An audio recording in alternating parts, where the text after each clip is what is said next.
老天爷，我上辈子在现代已经走完了一生，了无遗憾。你却让我临死前穿越到这大梁国当个叫花子，你到底在想什么啊？哎，大哥，你是要抢我馒头吗你？fuck， 什么意思，大哥？你要想要的话跟我说一声，我就给你。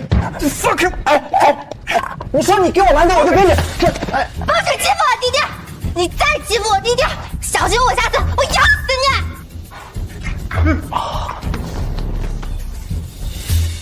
弟弟，不用你管。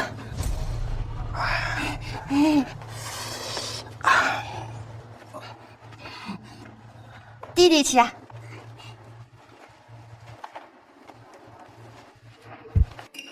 1年了，我走哪儿你跟哪儿，我甩了你18次，你找到我18次，你他妈装导航了你！我要跟弟弟永远在一起，我们永远不分开。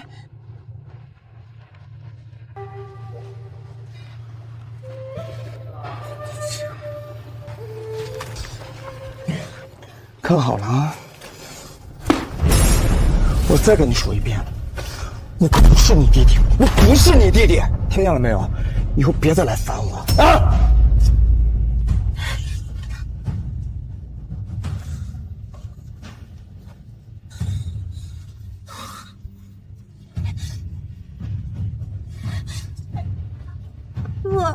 你是我弟弟，你就是。你有病吧？啊？你是不是有病？看好了啊！以后咱俩就像这馒头，一人一半，各奔东西。别他妈再来烦我！我不要馒头，我要弟弟，我要弟弟，我要我弟弟啊！我要弟弟。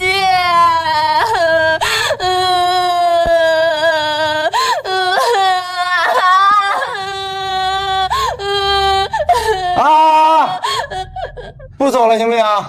不走了。一人一半。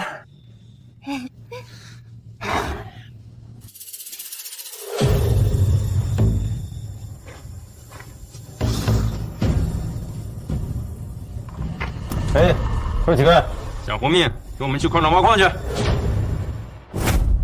都快1年了，还没有落水的消息吗？启禀陛下，属下已寻遍大梁9州，都没有三公主的消息。臣以为，住口！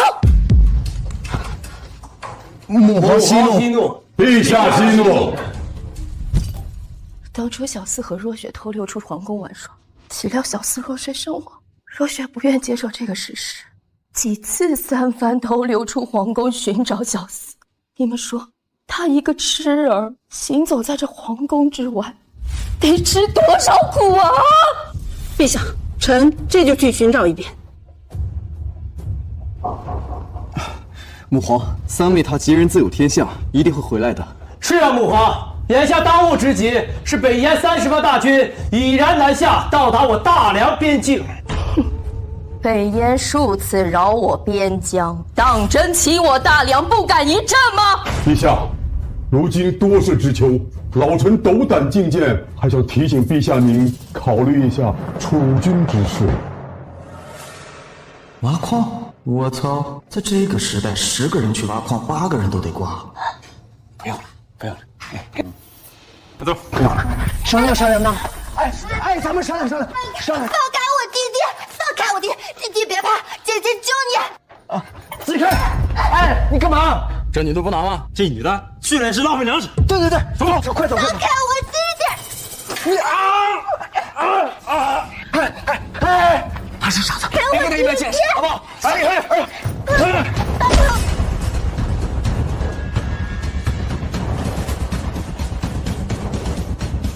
傻子！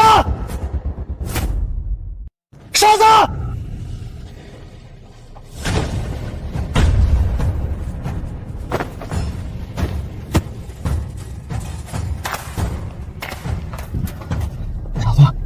傻子！弟弟，别怕，姐姐保护你。你怎么那么傻呀？这他不会死了吧？死了也是活该，跟我们走！别逼我动手啊！我去你！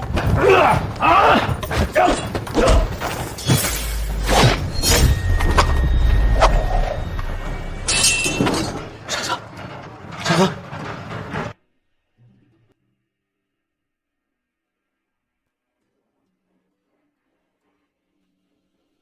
谁见过我弟弟呀？弟弟啊！就把所有的全给捞回来，这关键上哪弄去？你们见过我弟弟吗？哎，没见过。哎，妹妹，这妞虽然脏点，但是长得好像还挺带劲。我和他同事挺值钱的。我知道你弟弟在哪里。真的啊，就在那边。我带你去好不好啊？这妞鸡皮呀！我来了！弟弟，我要找弟弟！老黄。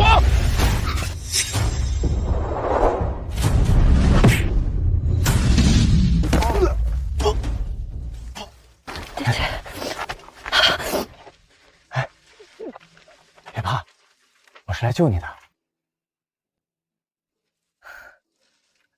弟弟啊！弟弟！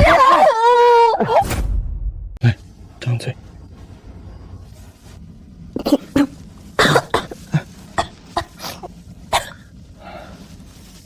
对不起，弟弟，你别丢下我一个人，我好害怕。傻。弟弟别怕，姐姐救你！姐姐，我以后不会走了。你为什么不肯留在我身边啊？你可不可以不走了，陪着我，好吗？好，我以后不走了，我发誓再也不走了。在这个世界上，在乎我的恐怕只有你这个傻子了。以后你就让我来照顾吧。你答应姐姐，你要永远跟姐姐一辈子在一起，好不好？好，我们在一起一辈子。好了，老王，弟弟，我想睡觉。坏了，这是重创之后发烧，得吃药才行，不然有性命之忧。哎，不许睡啊，不许睡！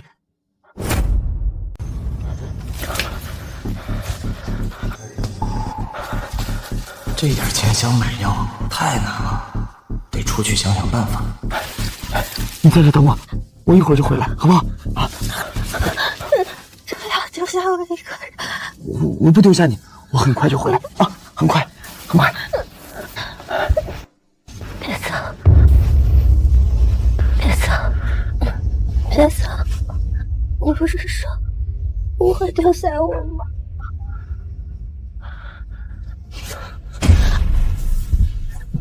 为什么你还是要丢下我？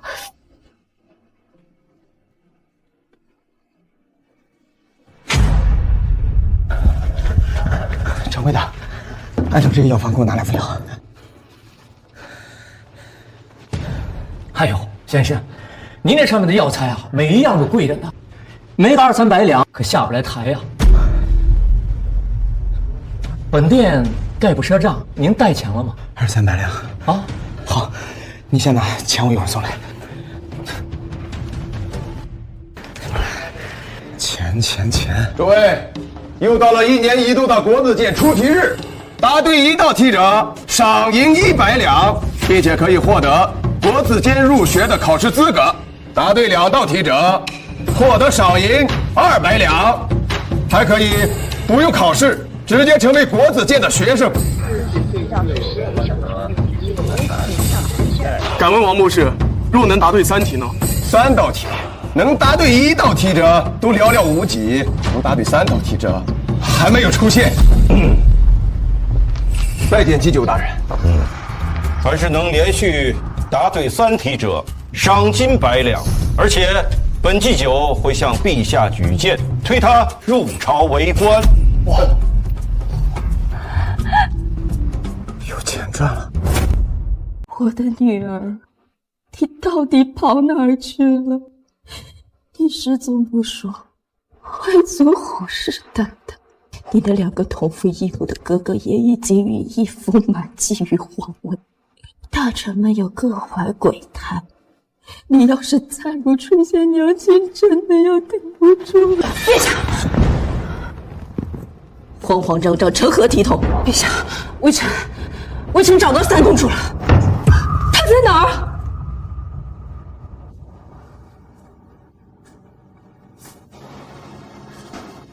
我的女儿，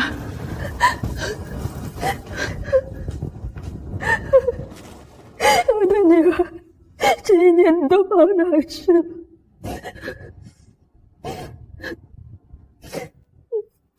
怎么变成这个样子了？启禀陛下，微臣在一间破庙内发现3公主的，她当时发着高烧，还受了重伤。陛下，3殿下伤情稳固，没有生命之忧，随时都会醒来。恭喜陛下，寻回爱女。到底是谁吃了雄心豹子胆，胆敢伤害朕的女儿？给朕查，给朕查！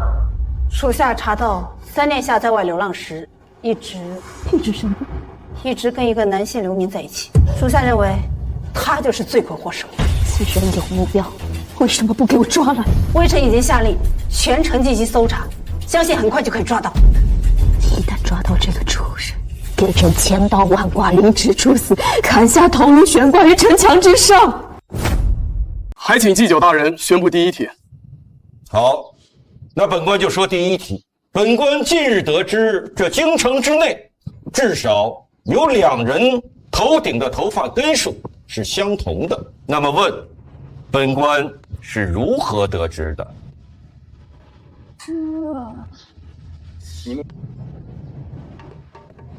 诸位有1炷香的思考时间。祭酒大人，我也想知道，这如何在京城中找出2个人的头发根数是相同的呢？每个人头发数量有多有少，而且数量如此庞大，这怎么可能找到2个数量相同的人呢？原来这么简单，我知道了。秦公子知道了，那为何不答？不急，我先等其他人答出来听听，再验证我的说法。哦，我知道了，一定是祭酒大人啊，找了一堆人，一个个数过之后，从而得知的。找了一堆人，一根根的数，你以为本官很闲吗？莫非是找了同年同月同日生的双胞胎兄弟？不可能，就算是双胞胎，那也不是数量相同啊。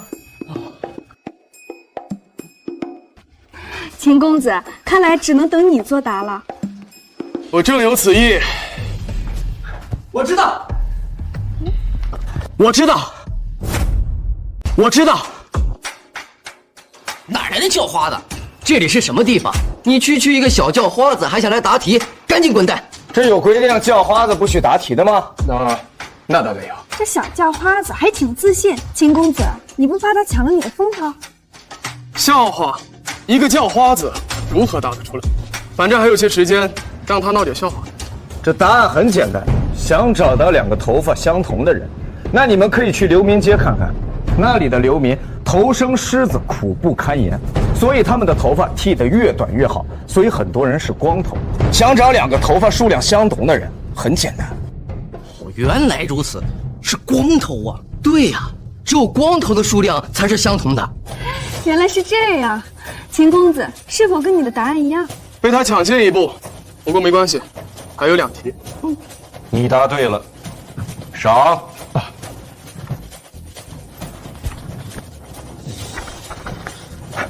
别浪费时间，快说第2题。只有答完第2道题，我才有足够的钱准备。你想答第2道题，你知不知道有个规定？什么规矩？答对题的人想答下一道题，答对了赏银3倍，答错了知信的赏银可要全部收回啊！小叫花子，赚钱不易，我劝你得了赏钱去置办点衣物，吃顿饱饭吧。无需你操心，请出题。你良言难劝，该死鬼！待会儿答不上来，输了赏钱你可别哭。不错，一个小小的叫花子能有如此的气魄，非常好。诸位，本官这就说第2题。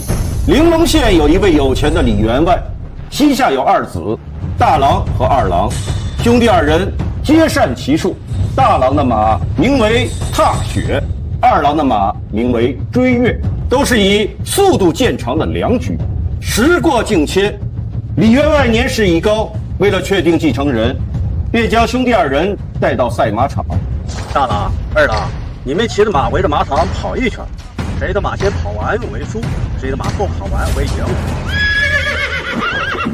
赢的继承家产，输的分家而出。跑得快的还输，这难道是要比谁跑得慢吗？那这怎么赢呢？比赛开始后，兄弟二人驾驭着自己的坐骑，原地踏步，不舍得往前挪一寸，生怕输于对方。就这样过了一个上午，兄弟二人还在原地踏步。这别说半天了，这就算给他们一辈子，估计也分不出先后啊。那么问题来了，在如此的情况之下，用什么办法能让兄弟二人快速的决出胜负？请诸位仔细思考作答。秦公子，你可有想法？这似乎有点难，让我斟酌一下。简单，我知道。简单，我知道。你确定？我确定。哎，年轻人，我可提醒你，你要想好了再答。若是你答错了，上一题的赏金本官可是要收回的。祭酒大人，他不知天高地厚，就让他答嘛。我也很想知道，到底如何才能分出输赢？这大郎、二郎两个人想分出输赢很简单，大郎骑的是踏雪，二郎骑的是追月。想要分出输赢，只需要让他们交换坐骑，让大郎骑二郎的追月，让二郎骑大郎的踏雪，那胜负就可以分出来了。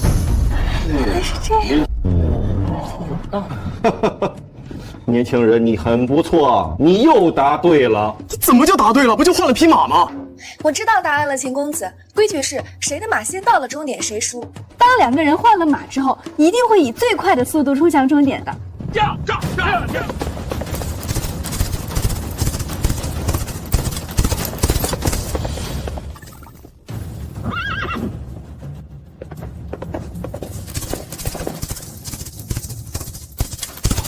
厉害呀，小叫花子，你可以直接进入国子监读书了，未来科举上榜是指日可待呀！厉害，厉害呀！赏。年轻人啊，你获得了国子监的入学资格啊，真是天赐良机。哎，你别着急走啊，我不感兴趣。这人此子聪慧，思路清晰，若能受到父亲麾下，必有大用。我回来了，我买到药了。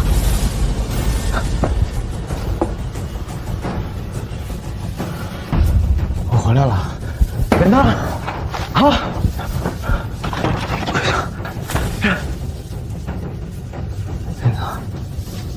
人呢？人去哪了？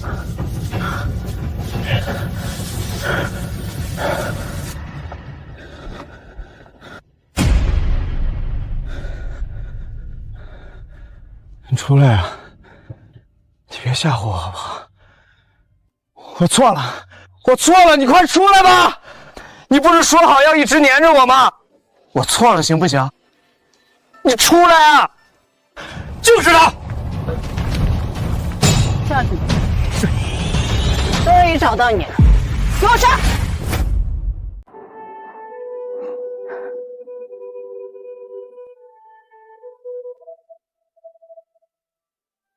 母皇，你已经几天几夜没合眼了，您还是回去歇息一下吧。这里有太医和宫女守着，您要是不放心，由我和二弟亲自守着三妹。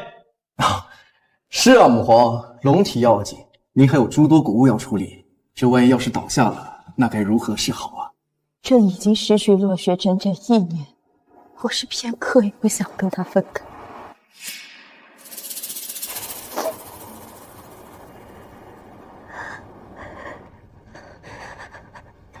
弟弟，别走，别走，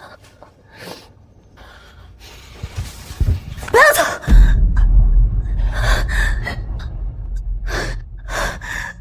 女儿，我的女儿，你醒了，你终于醒了。我想瞅你瞅得好辛苦。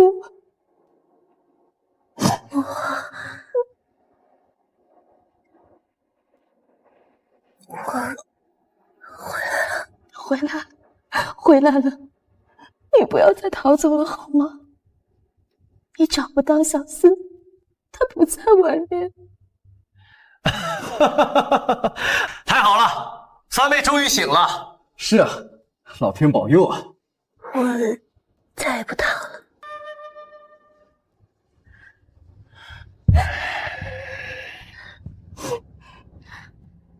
女儿你，母皇，我知道弟弟已经死了，我永远都找不到他。你的头脑，我的头脑很清楚，发生的一切的事情我也都记得。母皇，我不傻了。你好了，你终于好了，终于好了。苏建、苏超，你把二人送去昭告天下，朕的女儿回来了。朕今日要册封苏若雪上帝，为我大梁储君。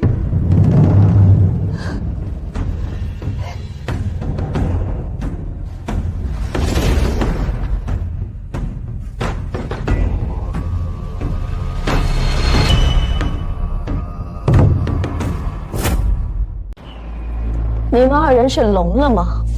听不懂朕的话吗？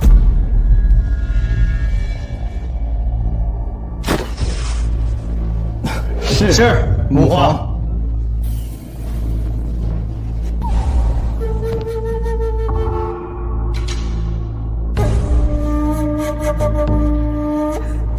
母皇，为何要传位于我？不传位给你，难道传位给苏建、苏超吗？你才是朕的亲生女儿啊！可我是女子啊！朕也是女子，况且你四弟极有可能是被苏建、苏超害死。趁我现在还能够制衡住他们二人，我要尽快为你培植势力，日后你才能够制衡他们二人，一起活500关。好吧。若雪，娘知道你才刚刚苏醒，就要面对复杂的朝局，会让你措手不及。你是娘唯一的亲人，也是娘唯一信任的人。娘虽然是一国之君，但娘也要依靠。女儿明白，女儿定不会推辞。女儿，你放心，娘已经让小兰去寻找那个诓骗你的流氓，相信用不了多久，他的头颅就会呈上来。诓骗我的流氓，就是那个一直将你控制在身边的流氓啊！别怕，我是来救你的。那你答应姐姐，你要永远跟姐姐一辈子在一起，好不好？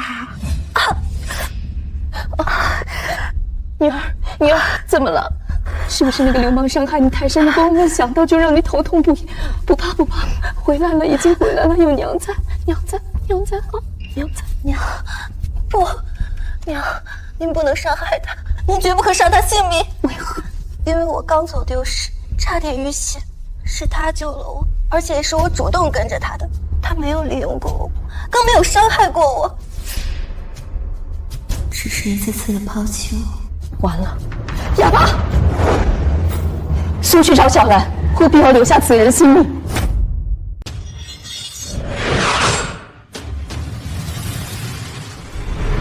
慢！为何不必？因为活着也没什么意思了。从未见过如此坦然面对死亡的人。一个普通流民会有这样的心智？你就不想知道为何要杀你？没兴趣知道，赶紧动手。你没兴趣知道，但我要让你死个明白。你伤害欺骗了三公主殿下，当今圣上要将你就地处死。陛下今次你也算死得轰轰烈烈。什么三公主三殿下，陛下要杀我，说他妈啥呢？怎么，你连死都不怕，却不敢承认了？给我把她架起来，剐够1000刀，再除去首级。拜托，你要杀我可以，你让我死个明白。什么三殿下三公主，我根本就不认识，我怎么伤害她？你不认识？你要是认识，就算借你100个胆子，你敢伤害她吗？我现在怀疑你们搞错人了。我的确想死，但是我不愿意替别人去死。杀我可以，我死也可以。你刚不是挺豁达的吗？怎么紧张起来了？动手！站着！爹，他就是我说的那个年轻人。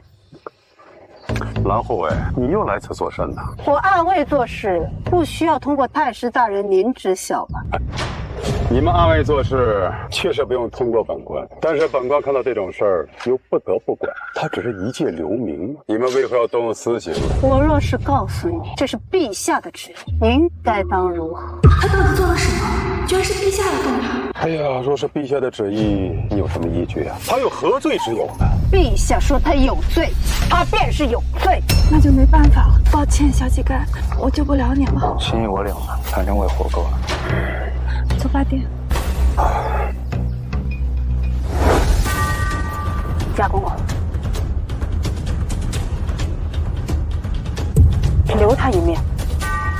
看样子我死不了了。把他带走。走吧。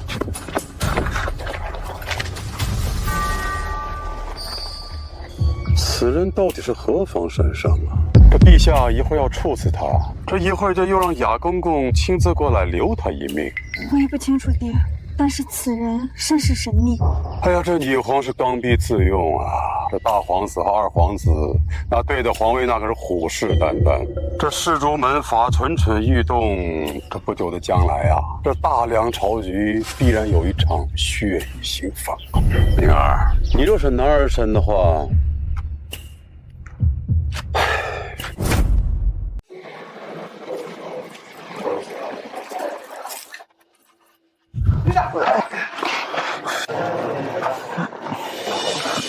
一顶起来。这，一人一个，一人一个。怎么了？来喝水。吐，好了吗？哎，这不能这么吃，这么吃。果然，有些东西要失去之后才会想着珍惜嘛。对不起。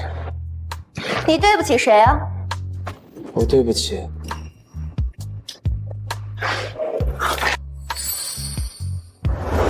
傻子，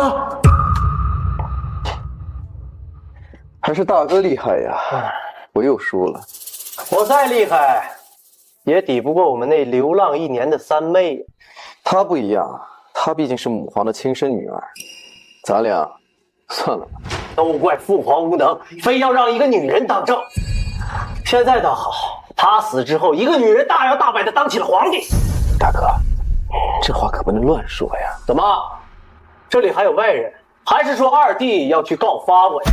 就算没有外人，这话也不能乱说。毕竟母皇当朝已经是近20年的事实，未来恐怕会一直持续下去。哼，当初我们弄死了老四，又毒傻了老三，我以为这储君之位，他会在你我2人之间选一个。哎呀，故此我们明争暗斗了这么久，结果想不到啊，真是可笑。所以，大哥是想和我冰释前嫌了？不但要冰释前嫌，还要同仇敌忾。敌在何处？这还用我说吗？傻子，你没死，你还活着。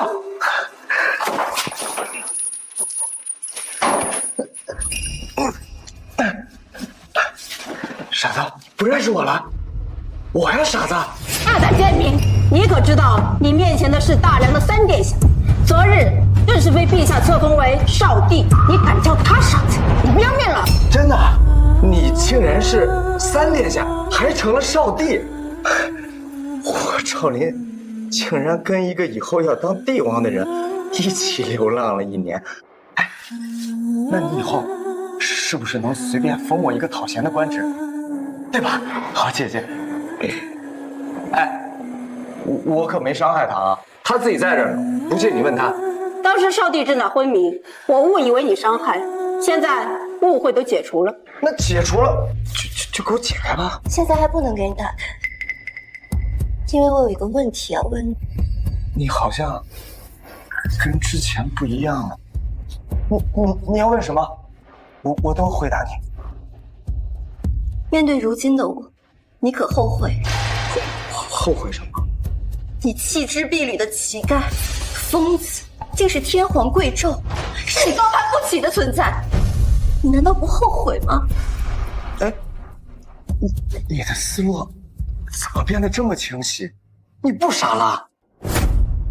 我为了救你，差点被人打死，你却把我丢弃在破庙之中，不顾我的死活。我没有。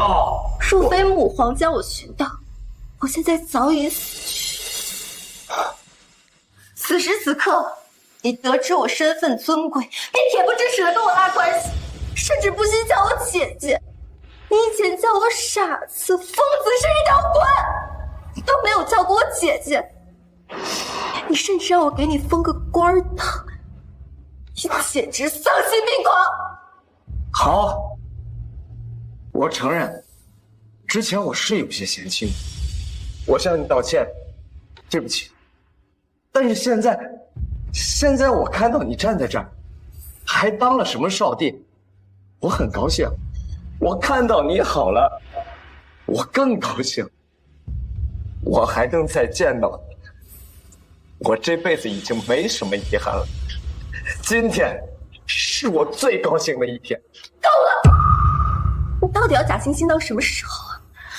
你不要以为趁着我精神失常的一年里，错把你当成我的弟弟，你就能在我身上讨到半点好处。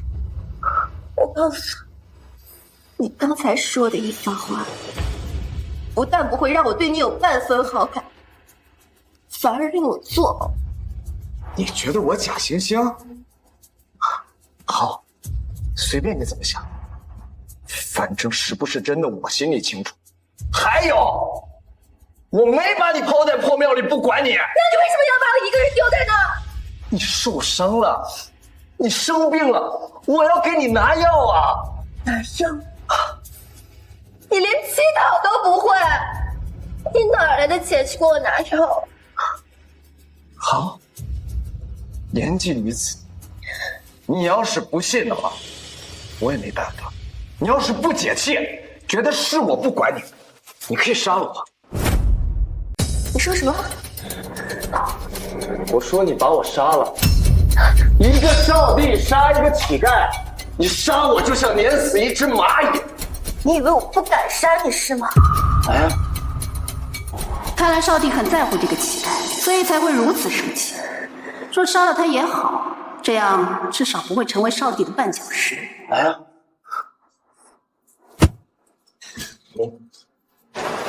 记住，你以后是要当帝王的人，你要杀各种各样的人，不同的人。你现在连我都不敢杀，你以后怎么当帝王？这样，你先拿我练练手，杀吧，杀吧！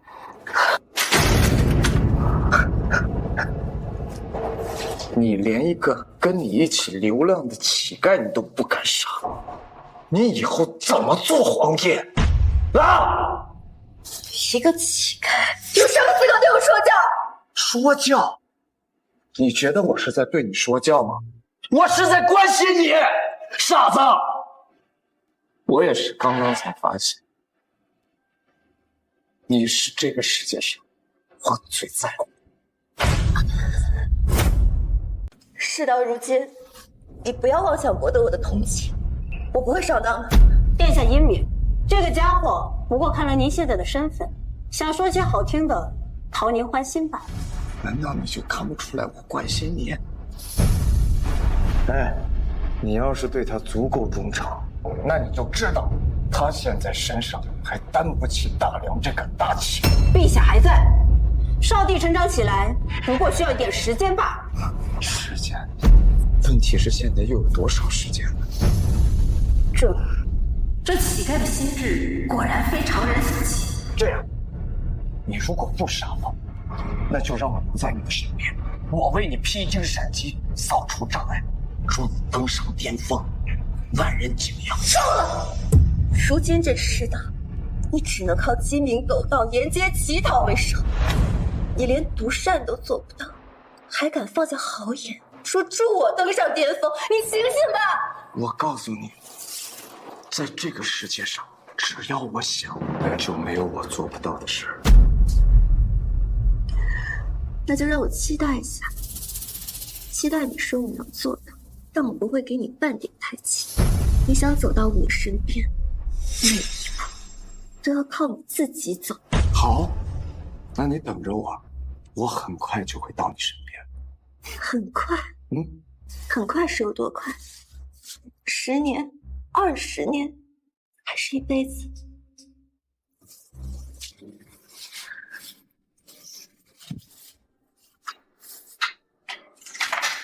殿下善良，你若是想在他面前装装样子，恭喜你，你很成功。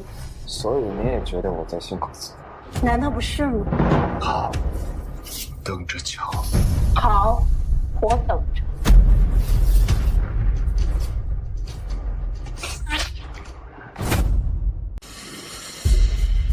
少帝，你怎么处置？放了吧，让他自生自灭。您不相信他能走到您身边吗？一个乞丐，想一步步走到我面前，可能吗？我知道了。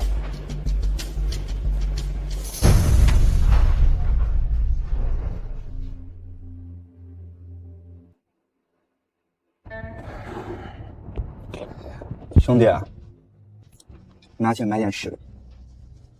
谢谢啊，但我不是狡猾的，把钱留给有需要的人吧。第3题比较复杂，本官给了你们3日时间思考，你们剩的时间已经不多了。我替祭酒达人最后重复下这个题目，用现场的这些人围出一个最大的面积。我先来。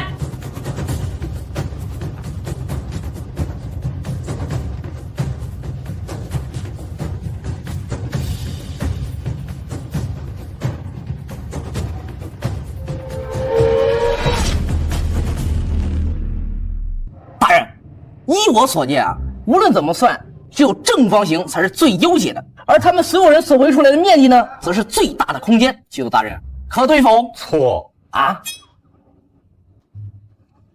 我来，我几乎计算过每一个形状的所有平方面积。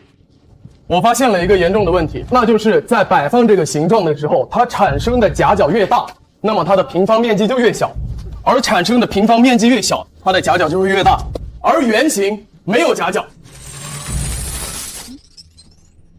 所以我认为圆形是在有限尺度内能围出的最大平方面积。若是诸位不信，便可拿尺子丈量对比。不用量了，这位秦公子，你答对了。之前被那个小叫花子抢了风头，现在终于轮到我了。难道这传说中的第3题就这么简单？他说的对，但是你只说对了一半。这不是前几日那个小叫花子吗？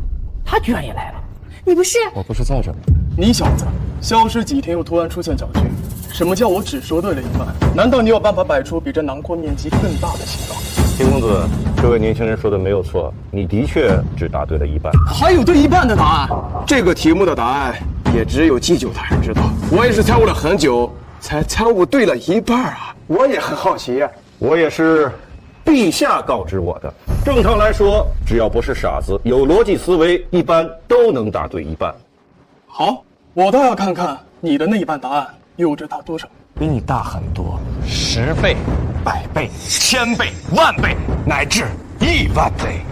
1000万倍，就用这几个人，你能摆出比我大1000万倍的面积？扯淡！祭酒大人，你3天前说过的话可还作数？算数。你明日就同我一同入宫拜见陛下。那你的意思是，等于公布我答对了？你能刚刚说出那些话，自然就证明你已知晓答案。他都还没把答案说出来，祭酒大人您就说他对了，我不服。为示公平，你给诸位演示一下吧。好。哎，快！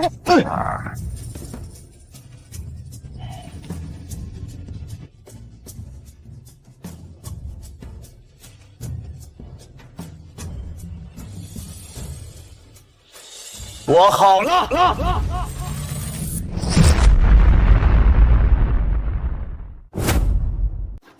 你这不扯淡吗？这不还是个圆吗？你只不过把它们翻了一面，这面积还不是一样？他做的已经很明显了，你们难道没人懂吗？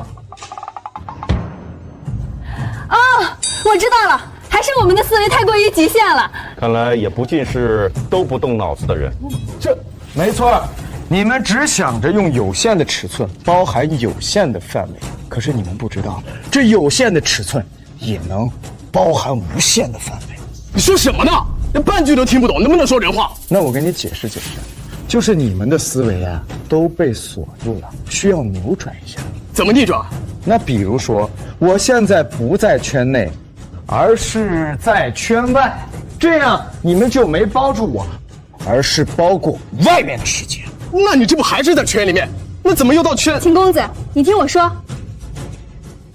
若以整个国子监为中心，那这个圈就会包裹住整个国子监；若以整个大梁为中心，那它这个圈就会包裹住整个大梁；若以宇宙洪荒为中心，宇宙洪荒无限大，人只要站在圈外，那么它包裹的尺寸就是无限大。所以10000倍的说法毫不夸张。向内是有限，而向外则是无限。原来如此啊！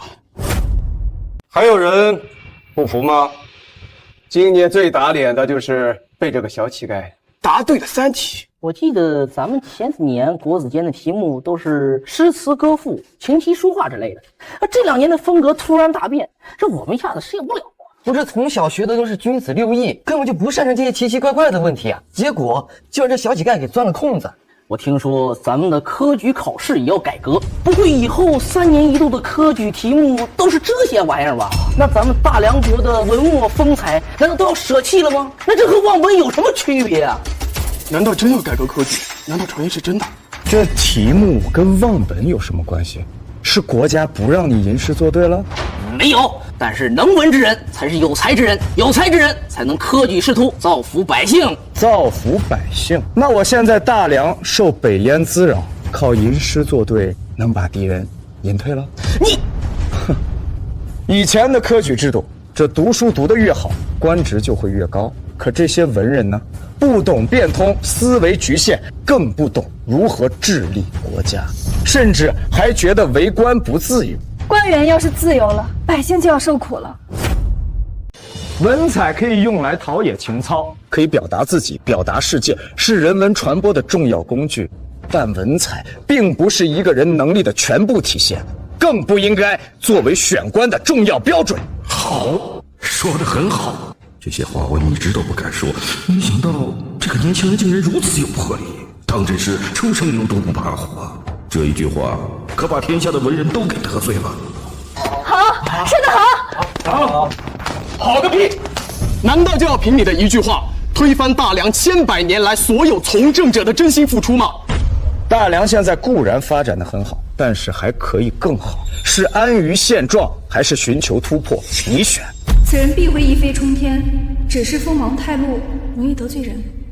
目中无人，果真是目中无人。庶子放肆，国子监前夸夸其谈，不知天高地厚，嘴上说话没个把门的吗？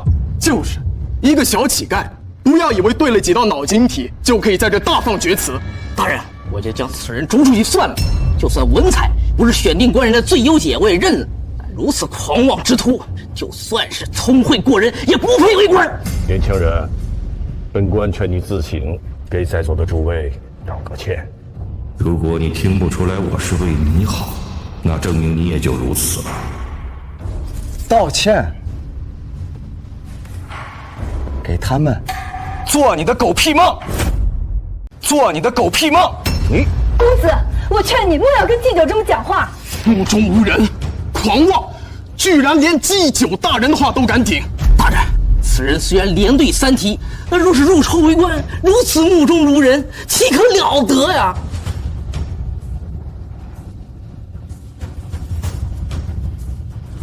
年轻人，我希望你能明白我的意思。我懂你的意思，但是你不懂我的意思。我的意思，你是想要气煞老夫吗？果然听不懂人话，可惜呀。这自古以来，凡是重大的改革，绝对不能是温水煮青蛙。否则煮着煮着，这水的温度就低了。重大的改革需要的是决心。老夫很有决心。决心？你有？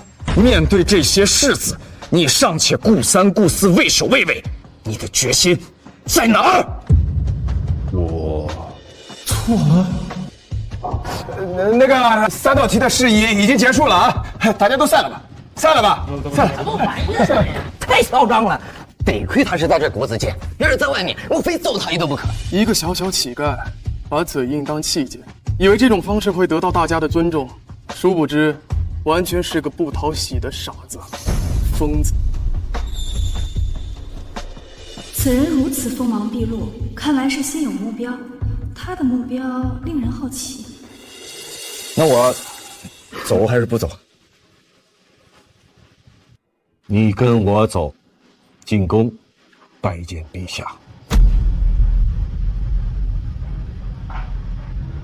你先把自己清洁一下，以免误了陛下的意来。傻子，我想很快我们就要再见面了。微臣斗胆问少帝，陛下的病情到底什么时候好转？他何时出来治理朝政？母皇让本少帝暂代朝政，有什么事同本少帝说是一样的。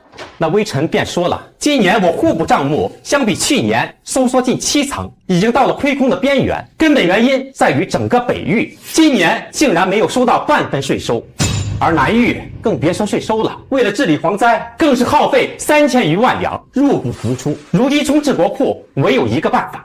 何办法？那就是将北域所欠1年的赋税补齐，并收取利息；而南域蝗灾以西所欠税款以及赈灾款，逐步分期偿还，让国库回血。不可！北燕在我大梁边境虎视眈眈，大有进攻之势，而我北域的钱全都用于边防和为随时可能发生的大战而囤粮，怎么可能还有能力补齐税收？南域蝗灾刚过，去年1年颗粒无收，百姓刚喘一口气，便让他们偿还赈灾银两，这不是寒了南域百姓的心吗？万一激起民愤，大人您担待得起吗？二殿下，你这么说，那下官就不乐意了。我也是为了国库，为了大梁朝廷，难道我们要穷到连数十万官员的月例、基础民生织造都无法维持下去吗？就算你不乐意，但这就是事实。还有大殿下，怎么了？我大梁自古以来东西南北皆有动荡，你不能以此为借口就不纳税，那和耍流氓有什么区别？混蛋！你说什么？够了！朝堂之上，吵什么吵？还请太师大人评评理。太师大人，你评评理啊！我北域的钱都用于边防，而北燕大有进攻之势，谁去抵挡？南域蝗灾刚过，百姓处于水深火热，我们拿得出多少粮食，也还不了赈灾的款。你们北域、南域都不给钱，国库怎么办？上面讲村下官没有啊？这就不给钱，你不给钱，什么意思？不好意思，太高了。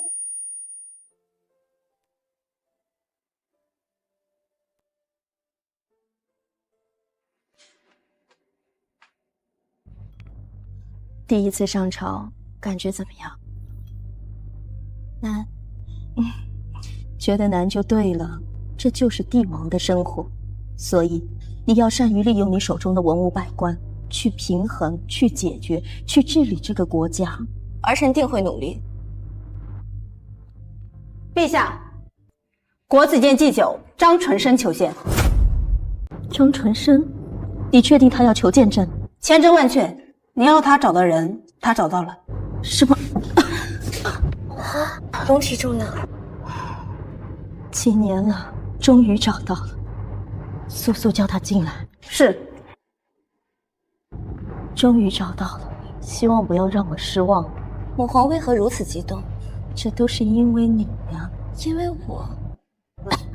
娘亲年轻的时候忙于斗争，耗费太多心血，这才积成内疾。母皇当然不希望你再走我的老路。所以您才……所以我一直暗暗寻找人才，一个能成为你大辅的人才。可惜我大梁科举制度过于迂腐，一时间又难以扭转，我便暗暗让张纯生根据我的要求去寻找心仪的人才来辅佐你。对不起，母皇，都是儿臣无能，才让您这么操心。傻孩子，我是你娘亲，为你做什么都是应该的。是。臣参见陛下，参见少帝。祭酒大人免礼。人呢？带来了吗？回陛下，在殿外候着。你且先说说他的情况，身家背景可曾了解清楚？陛下放心，此人出身微末，且无半点背景，原是那北方逃难难民的遗孤，在外流浪多年。流浪？这么说是个乞丐？乞丐？乞丐？但我不会给你半点台阶。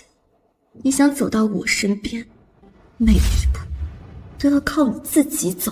好，那你等着我，我很快就会到你身边。不可能，怎么可能是他？婉儿，怎么了？没事，母皇，只是儿臣前段时间也在外流浪，所以对乞丐二字有些感慨。陛下，此人的确是乞丐，所以没有让他直接入殿，让他在外面候着。若是陛下嫌弃，我可以让他走，以免误了陛下的眼。容朕思索片刻。是，陛下。婉儿，你觉得乞丐当中会有盖世人才吗？若是盖世人才，又岂会是一个小小的乞丐？那就……但儿臣也不能把话说死，只能说，也许吧。我本来底线至少是个寒门出身，没想到竟然是个乞丐。若我直接提拔，以他的身份，必然会使我都遭受诟病。但若我因他是乞丐便拒之门外，恐怕会让曾经流浪过的若雪不好受。还是见面再说吧。他当真连续回答对了朕的3个问题？千真万确。那就先叫进来吧。是。陛下有旨，进来吧。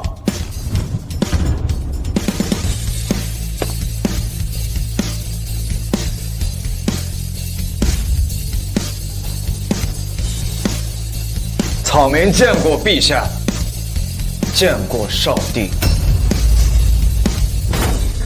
赵灵，你虽满身污垢，我观你仪表堂堂，不语轩昂，名字也很响亮。这名字是谁给你取的？一个养了我2年多的老人给我取的。老人家可好？不好，因为偷吃地主家的烧鸡，被活活打死了。竟有此事，可有报官？陛下，您觉得一个偷吃的乞丐报官有用吗？放肆！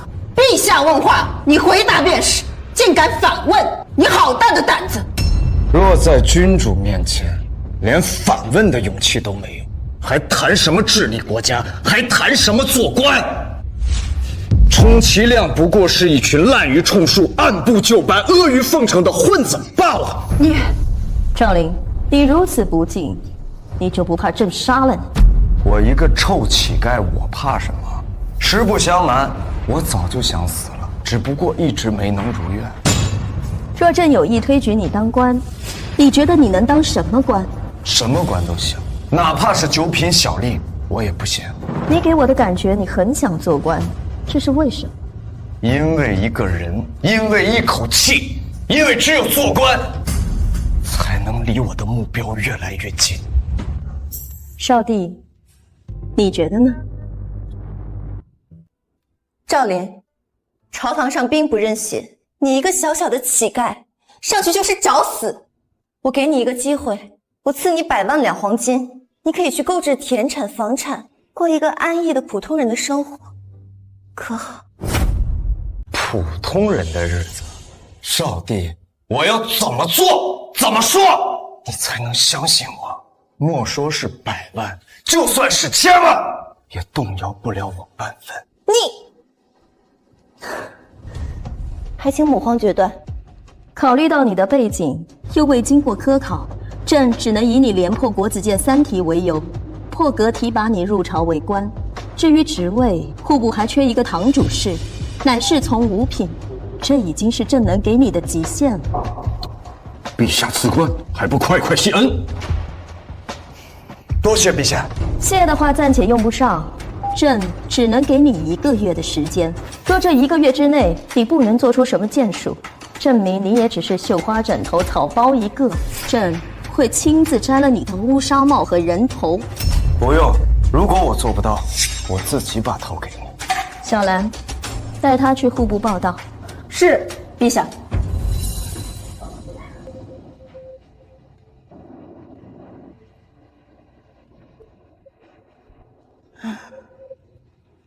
母皇为何而叹？我一方面希望他有能力做你的大辅之才，另一方面，我又希望他平庸。为何？他若平庸，1个月之后，我便可以将他逐出朝廷，他继续做他的乞丐便可。但若他真的有超世之才，待他替你扫清一切障碍之后，你必须得亲手杀了他，以绝后患。如果你做不到，娘会替你做到。母皇说什么呢？一个棋子而已，儿臣怎么会做不到？娘不傻，娘看得出来，他就是跟你一起流浪的那个乞丐，对吗？真没想到，他竟然能为你做到这个地步。到底是攀附巴结你，亦或是真的是为了你好？很快便能知晓。祭酒大人，祭酒大人，感谢您的推荐。我也不是没有目的的。陛下把改革科举之策交由我负责，我需要一个强大的帮手助。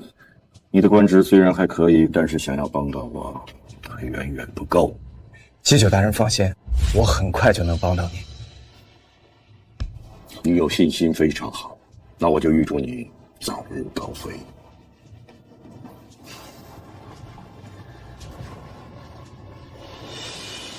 赵莲，随便添字号包厢。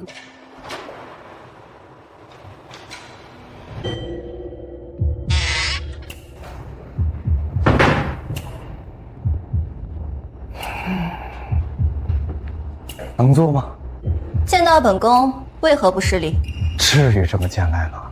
赵琳，你到底想怎么样？什么怎么样？我们不是说好了，只要我能走到你身边，你就让我保护你吗？傻子！大胆！再叫我傻子，我杀了你！你到底是怎么蒙骗过关，得到张继久的推荐的？你想纠缠我到什么时候？你就不能放过我？你不觉得我们已经不是一个世界的人了吗？如果你做不到，娘会替你做到。我们不是一个世界的人了吗？哎，我们头顶着同一片天，脚踩着同一片地，怎么就不是一个世界的人了？哎，这曾几何时啊，我们还在这10变天的后厨里面偷别人剩下的东西吃，但没想到今天在这最大的包间用膳。嘿，有什么事儿，咱们吃完再说。既然你不听劝，那这饭也不用吃，滚！哎，秦公子，天字号包厢已经有了，你不能强闯啊！让他们换一桌，本公子今日就要天字号。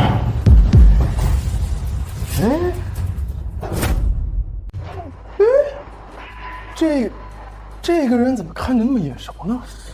是啊，这个人好像在哪儿见过。这不就是那个答题的乞丐吗？哦，对，就是他。这几日不见，反倒人模狗样了啊！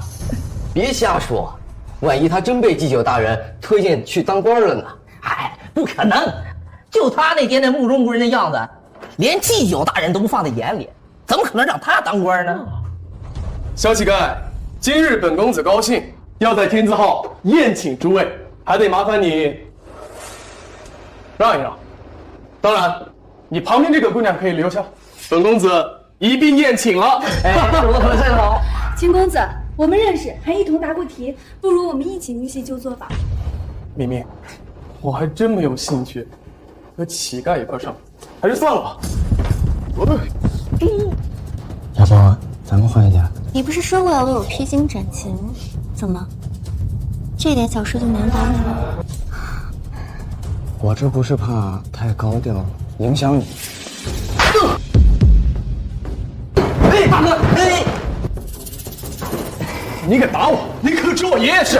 哎呀，你爷爷是你爷爷，你是你。本官乃户部堂主事从五品大员，尔等不仅辱我，还要让我离开，谁给你们的狗胆？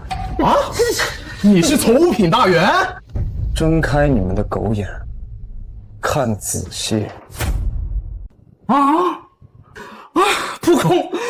不公啊！一个乞丐竟然直接上了5品，这让我等苦读了10年的学子寒心啊！真是的，怎么会变成这样啊？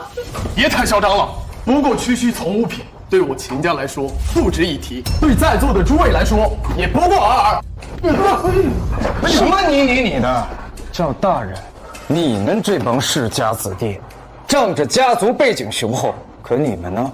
有一官半职吗？再在我面前耍横，我还打你们！你两个废物，走，滚！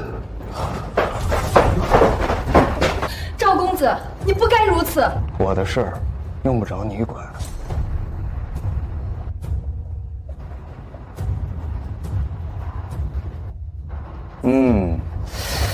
这用官职装逼是挺爽的。是爽，但今日你可把京城一半的世家都得罪光了，你不怕吗？怕，我就不会这么做了。希望你在朝堂上也像今日这般硬气。吃一口。没胃口。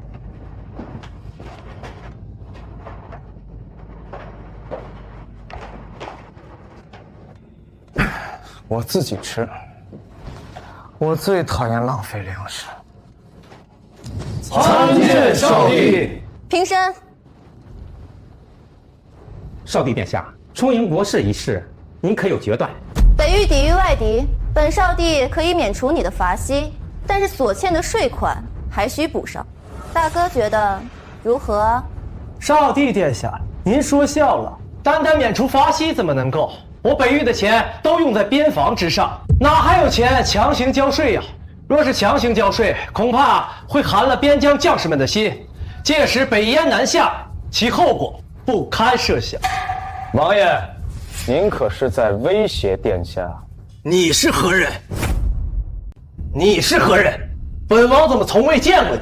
在下赵林，乃户部堂主事。3品以下不得进入朝堂之内，而你一个从5品的堂主事，竟敢插嘴！北王莫怪，今日是为国库事宜而来，我得找个助手汇报详情，之前已经写了折子交代过了。哼，下官虽然官小，但是明白一个道理，这朝堂之上百官敬言乃是常事，所以我是能插嘴的。但王爷，您还没有回答我的问题。您刚刚是在威胁殿下吗？我没有，反正我没有钱能交清赋税。为什么没钱？刚刚本王不是已经说过了吗？是你听不见还是聋了？笑话！这数百年来，北燕一直寻衅滋事，从未停歇。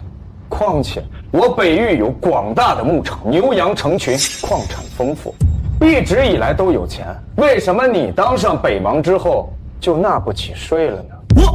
你什么你？我问你，这北域可有南方那样的重大天灾？没有。但是那北燕呢？又拿北燕说事儿。这北域一来没有增兵之举，二来没有重大天灾，怎么就没钱了？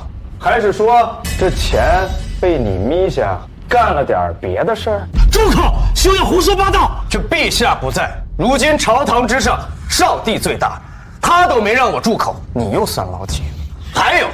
你还是没回答问题，钱呢？钱去哪儿了？这哪来的小官这么勇？此人原本只是区区乞丐，这没想到竟然通过回答国子监3道题而翻身，并且迅速抓住机会上朝展现自己。这未来若不会才子，恐怕没人压得住啊！你是不是认为我真的不敢把你？大哥莫急，少帝还在呢。大哥。本少帝觉得赵大人说的就是我心中所疑虑的，钱为什么没有了？充粮招兵，朝廷会拨款，你记录在册即可，但纳税是国之根本，怎可说坏就坏啊？可是什么？在这朝廷之上，我叫你一声大哥是尊重你。退款之事，我立刻筹备，但最多一半，已经是极限了。一半可以，那其余的一半，本少帝限你3个月期限，补齐。多谢少帝谅解。这小子厉害呀，不愧是陛下钦点的堂主事，竟真能虎口拔牙。至于南下，殿下，南域灾情刚过，百姓还没来得及喘一口气，便让他们偿还欠款。南域不是不还，属实是没有钱呀，还望殿下三思。二哥莫急啊，本少帝知道南域不易，那所欠的欠款可以暂缓。大哥啊，大哥，你就应该先发制人，这样三妹就没机会要钱了。不过嘛，这个南域赈灾所用数额巨大，其账目本少帝需要仔细核对，也是方便我了解南域的灾情。那这件事就交给赵林主事去做吧。赵林，你能否辅助我二哥整理账目？回殿下，微臣能。回殿下，微臣能。如此甚好。二弟呀，二弟，看来咱们三妹也没打算放过你呀。殿下，这恐怕……这什么？二哥难道是有什么不能让本少帝知道的吗？没有，只是什么？苏若雪这一手打得我措手不及，我根本没时间做一个非常完美的账目。若一查，必有漏洞，到时候若被揭露，即便是我，也会被问重罪。难道真到那个时候了吗？二哥倒是说呀。只是南方大灾，但是南王爷可以先偿还朝廷1半银两，剩下的1半等到明年再还。只不过最近因为筹集银两，无暇顾及账目，可以等过几天我再去问王爷索要账目。是这样吗，二哥？是，确实如此。好，那本少帝便给你7日的时间去筹备，筹备过后交由户部，然后再由赵林主事整理账目。是，殿下。若南北各收回1半，那我户部便能松一口气。但离充盈还相差甚远，但仍有误国纲之危呀。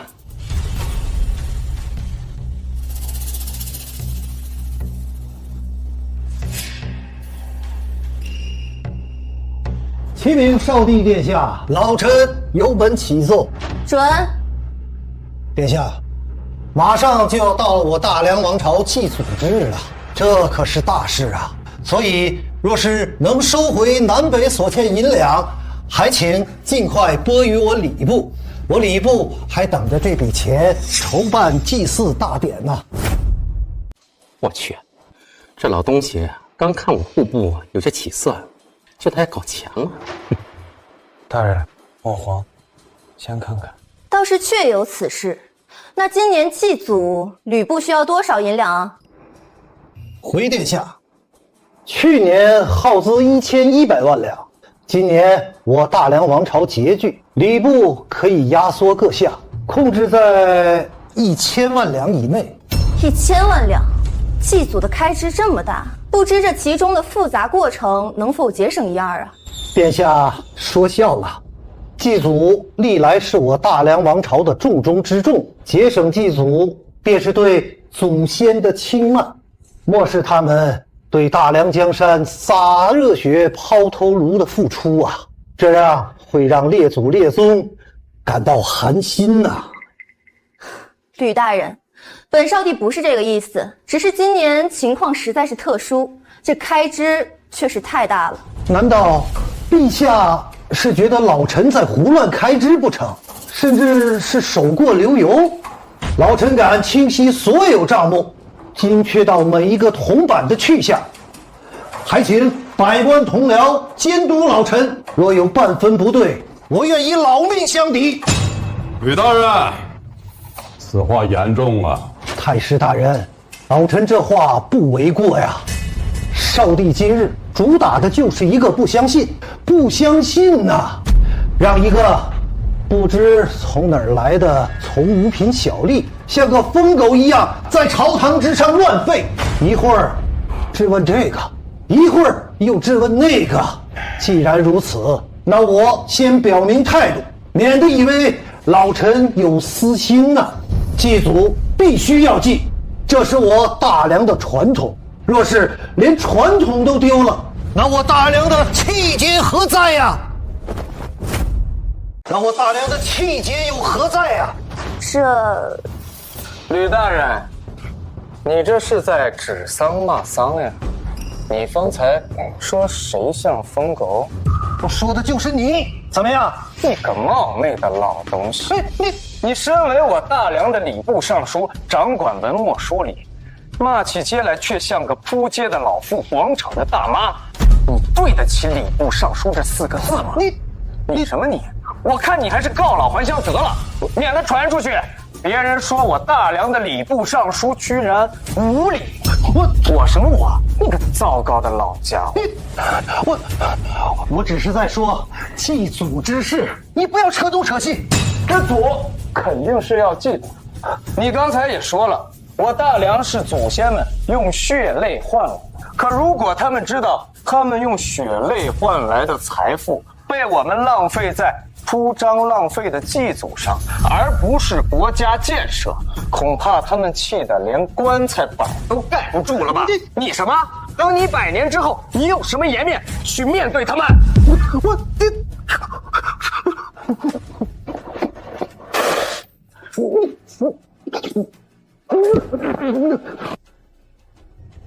糟糕的尚书大人，你怎么了？吕大人，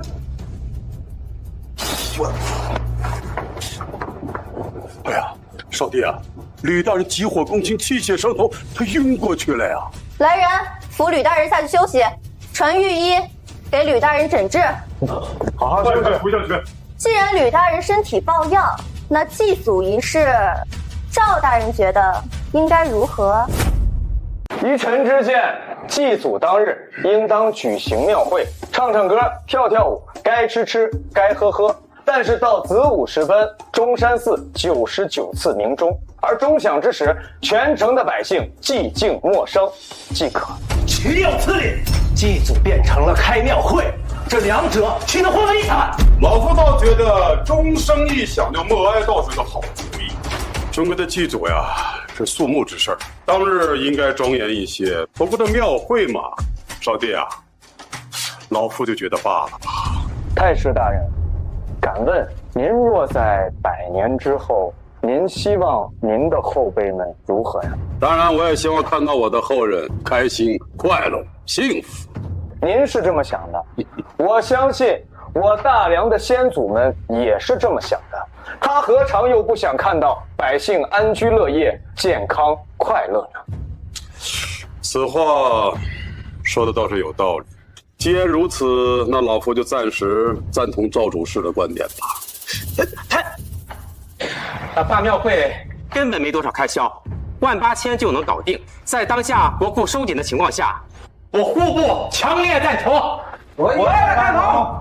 好，那便如此决定了。岂有此理！今天哪儿来的疯狗，在朝堂之上一顿乱咬，害得我等各损失了上千万两。据说好像是个乞丐，在国子监答题的时候脱颖而出，被举荐入关。什么？乞丐？竟然是个乞丐，直接入朝为官？他必须给我死！大哥不可，他刚与我们有矛盾便死，这不是直接让人怀疑到我们头上吗？怕什么？兵来将挡，水来土掩。况且他若现在不死，日后必定祸端不断。二弟，这个道理你应该比大哥懂。若不是当初心软，只弄死了老四，而留了他一条性命，怎么会有今天这副局面？行，那就按大哥说的办。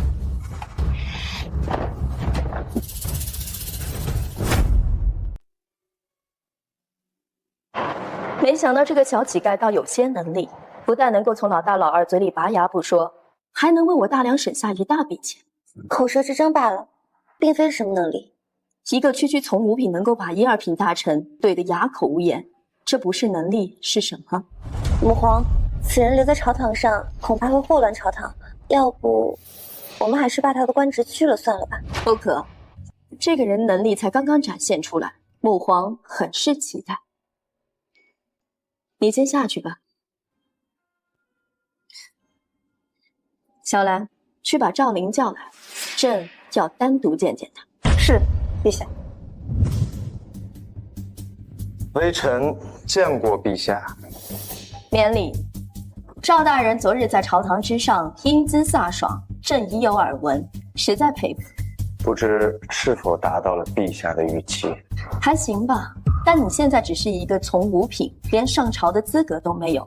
朕亦不能因为你用言语说服苏建、苏超偿还欠款，就给你升官，你还得再想想办法，立个大功。臣已有准备，还请陛下放心。赵灵，朕有个问题在心中萦绕许久。朕只知道你之前是乞丐，四海为家，却不知道你的家乡究竟是何处。你可还记得？赵灵当然记得。那是……陛下，我跟您是老乡啊。老乡？难道不是吗？胡说！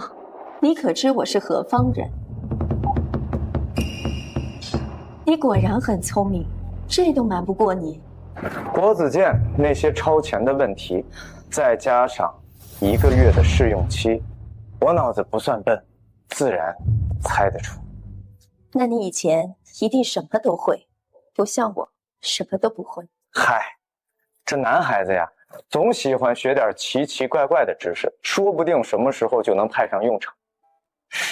陛下，您的身体是……年轻时候忙着斗争，落下一身病，所以我才不希望我的女儿步我的后尘，希望你能帮助她，让她轻松一些。可这做帝王哪有轻松的呀？倒不如让她做个逍遥公主。可这江山是我辛苦挣下的，我怎舍得拱手让人？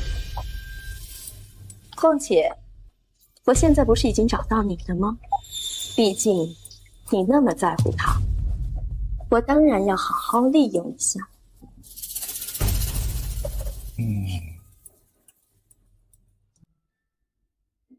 我娘和你说什么了？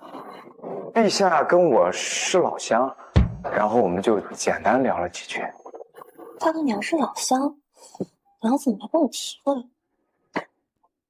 殿下，杨国言使已到，请他进来。是。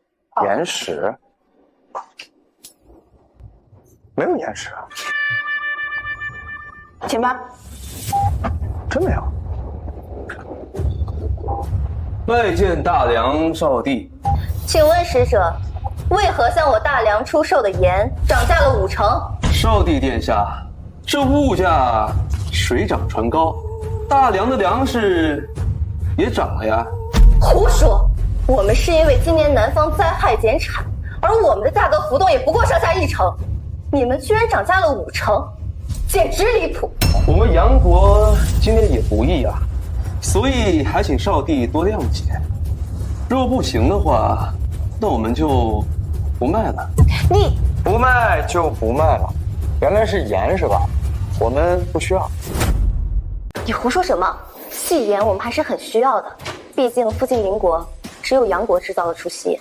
我们细盐供不应求，也就是大梁是我们杨国的友好邻邦，我们才优先供应给大梁。若是大梁有疑虑的话，那我们就卖给别人了。价格能不能再商量一下？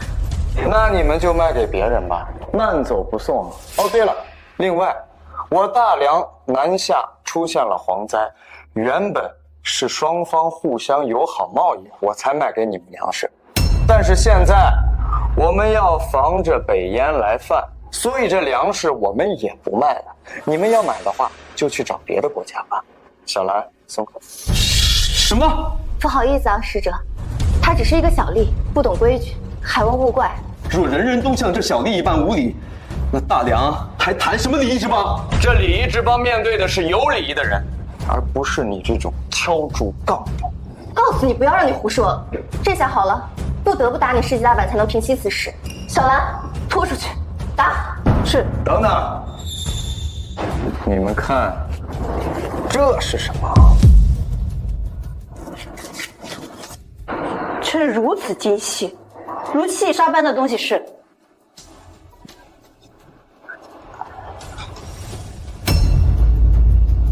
是盐。没错，是比他们杨国还细的盐。怎么可能？胡说八道！我就没见过比我杨国还精细的盐。这怎么可能？我不信，我不信！傻了吧？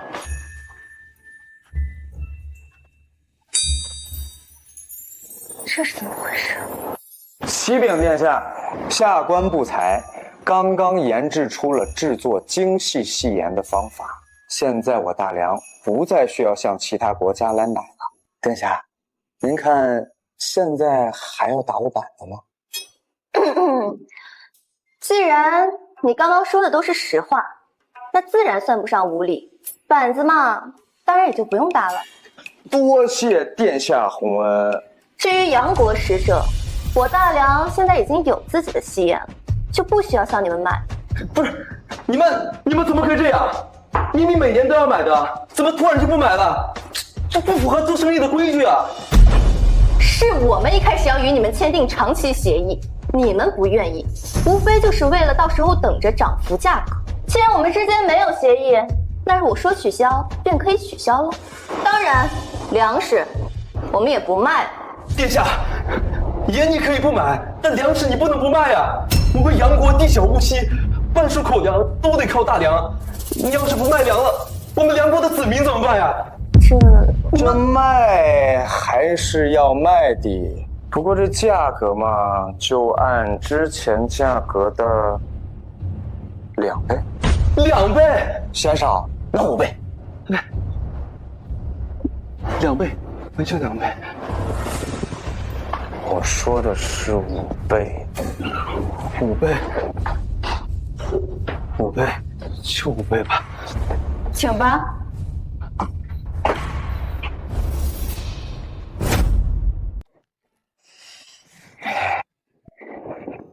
怎么样？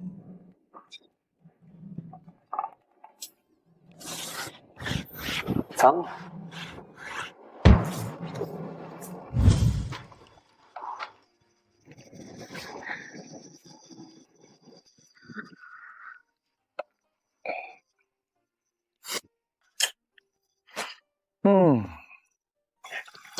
早晚有一天，我要把戏眼练出来。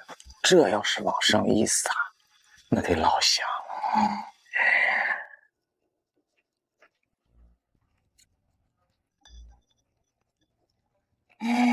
想吃？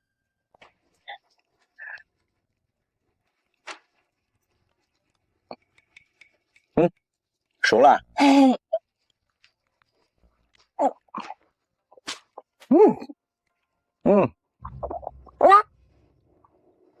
垃圾自己丢。好的，给自己。谢谢你哦。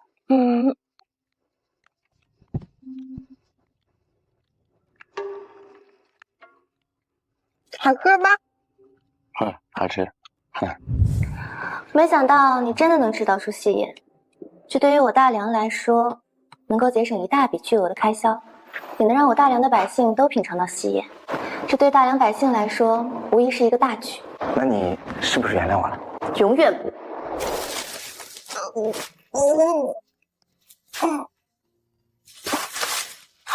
弟弟，弟弟呢？弟弟，你抛弃我的事情，我永远都会记在心里。我没有丢弃你，那次真的只是误会。你说误会就是误会，你抛弃我18次，次次都是误会。我满心满眼都是你，你却只想着丢下我。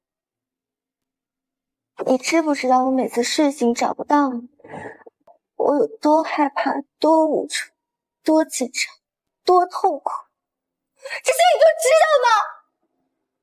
我以后不会再抛弃你了。你不要以为帮我1次2次，我就会原谅你。我没这么想，这是我应该做的。你我乃是君臣的身份，君臣有别。我希望你认清自己身份。我现在配不上你，但是你放心，早晚有一天。住口！你一路走过来都是靠运气，你制造出戏言也不过是巧合，你根本就一无是处。行吧。但是这次，你确实立了一件大功。我这人向来赏罚分明，我可以赐你一个官档，3品以下，你选吧。那就礼部如何？为何是礼部？你把礼部尚书吕昌气得吐血，你现在去礼部无疑是去找死。因为我这个人呀，天生反骨，主打的就是一个叛逆。我得再立大功，礼部就是下一步。想想我就气呀！老夫为官数十载，竟让一个黄口小儿在朝堂之上当着文武百官的面气得吐血，这老脸啊都丢尽了。尚书大人勿恼，那小儿疯狗一个，而且只是个从5品官职，以后都没有机会上朝堂的，你也见不到他了。况且您可是2朝元老，谁还敢当着您的面提之前那件事呢？区一个乞丐竟敢大放厥词，也不知道他说话的时候过没过脑子，真是气杀我！尚书大人，消消气，消消气。为了这么一个小人物，气坏了身体，不值得呀。要不是碍于老夫这个身份，我定要将他扒皮、剥骨、抽筋。是他这种人，咱们不收场，有的是人代劳。那倒也是。现在大王子、二王子，估计肯定比老夫更要恨他100倍。对呀，所以您呐，就别把这小事放心上了。眼下秋闱将至，今年的科考题目也该拉上日程，你也该好好想想今年的题目了。吏部不是说今天要来一个新的礼部侍郎负责这件事情吗？这个新来的是何许人也啊？叫什么名字？从哪儿提拔上来的？这个是少帝钦点的，姓赵。姓赵？又是上边直接指派的，怎么总是喜欢干这些事儿啊？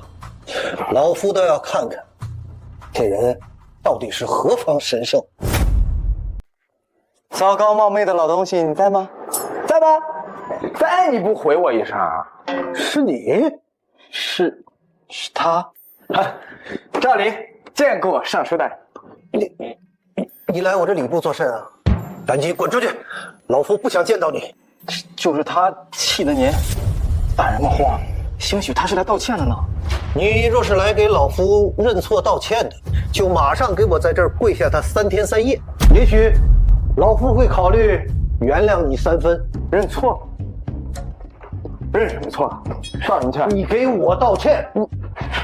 你做错什么了？你不是来道歉的。我当然不是来道歉的了。那你可以滚了。我也想滚，但是我滚不了啊！你什么意思？我重新自我介绍一下。在下赵林，是少帝刚封的礼部侍郎，也就是您的直属下司。哼，连口水都没有啊！什么？没听清？我再来一遍。老夫还没聋，你居然是礼部侍郎，天理难容！大人莫慌，你这种人，竟然能够直接连跳2级半，从5品到正3品，这怎么可能？除非你做出了惊天的贡献，否则怎么可能这么跳跃？我大梁最近攻克了戏言的制作之法，这事儿您知道吧？当然知道啊，此乃我大梁之福。在下不才，我攻克，所以陛下就直接给我升官。不可能！不可能！那不然你们以为他为什么会连给我升2级半？那戏言的制作工艺是被你这种人攻克的，简直是匪夷所思啊！这个一时吧，大脑开花，惭愧。不聊这事儿，有别的事儿。最近秋闱将至，这考题还没出，要不咱们开个小会商量商量？哎，嘿嘿，这题目呀，我已经出好了，要不二位过目过目？哎，看看看看，语文、数学、化学，这什么生物？这都什么乱七八糟的、五花八门的啊！我们的《诗经》《经义》这些考题都在哪儿呢？我计划用5年的时间，把这些新学科代替掉咱们的《诗经》《经义》考题啊。这个国子监、翰林书院都要帮我一起去推广新知识、新思想的学习。然后这个考试吧，由之前的排名变成了总分汇总。总分制度您应该知道吧？你是想用5年的时间改革科举考试？哎，要不您是大人呢，一听就懂。从今年开始，这新学科占比20%，传统项目占比80%。从明年开始，这新学科占比40%，传统学科占60%。然后逐年的交替，5年的时间即可完成改革。胡说八道！这语文、历史、地理尚能理解，这物理、化学是什么玩意儿？我举个例子啊，这个苹果为什么会掉下来？我知道你们会说因为重量，可是这重量是怎么来的呢？哎，这个就是物理的知识。这物理的知识啊，能帮助我们更好的了解这个世界，更好的感受这个世界的法则。至于这化学嘛，我把粗盐变成细盐，这中间的过程有筛选、蒸煮、过滤、结晶，而这结晶便是化学。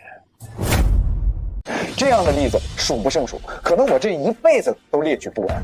所以我需要你们，需要天下的学者帮我一起去学习和推广。当然，我知道你担心什么，这《诗经》《经义》啊，并不是要移除考试，而是要把它划分为语文这个学科里。你放心啊，几千年之后，这语文学科仍然占比非常高。而这样呢，就可以利用不同学子的不同兴趣爱好和他们的特质，为我大梁输送各种各样的人才。我只想送你2个字：优秀。荒谬！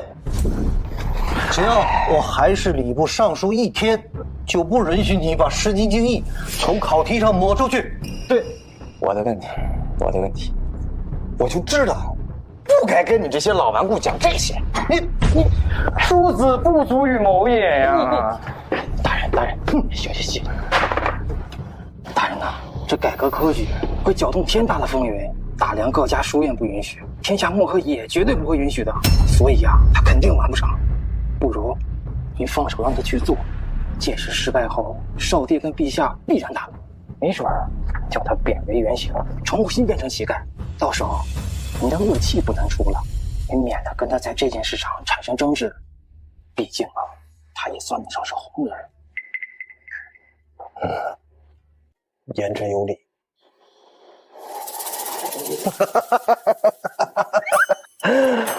哎呀，你要咬人啊？走。年轻人有抱负是好的，但光有抱负那不行啊，你还要去完成。哦，老夫想全力支持你，但是又怕晚节不保啊。我可以在文书上不阻碍你，其他的你自己看着做就行。意下如何？太好了，糟糕的老东西。还有个事啊，书不错，走了，好好干。那老夫就等着看你的笑话喽。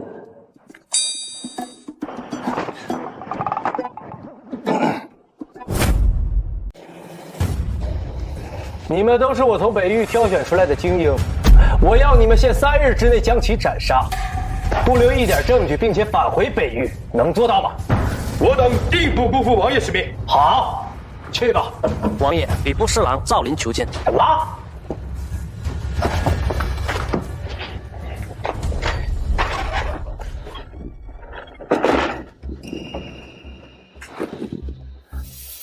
赵大人，光临我寒舍有何贵干啊？寒舍，贝王爷，您太谦虚了。您要是去之前我住的地方看看，您就知道什么叫寒舍了。赵大人，此行来有何目的？赶紧说，不然，请回吧。王爷，其实我有难言之隐。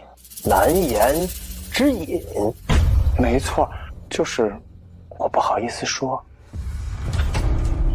赵大人，我们还没有那么熟吧？你有难言之隐找我做什么？你应该去找大夫。王爷，你误会了，我说的不是那个。那是什么？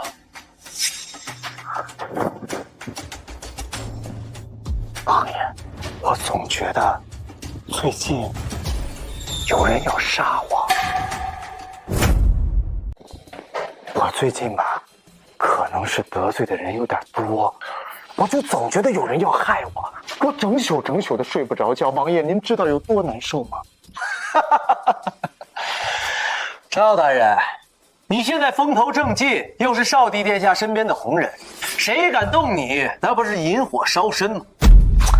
王爷，我一个没有背景的人，跟红不红人有什么关系？这谁想杀我，谁都能啊！我举个例子，王爷，要是您想杀我，那还不是挥挥手的事儿吗？举个例子而已。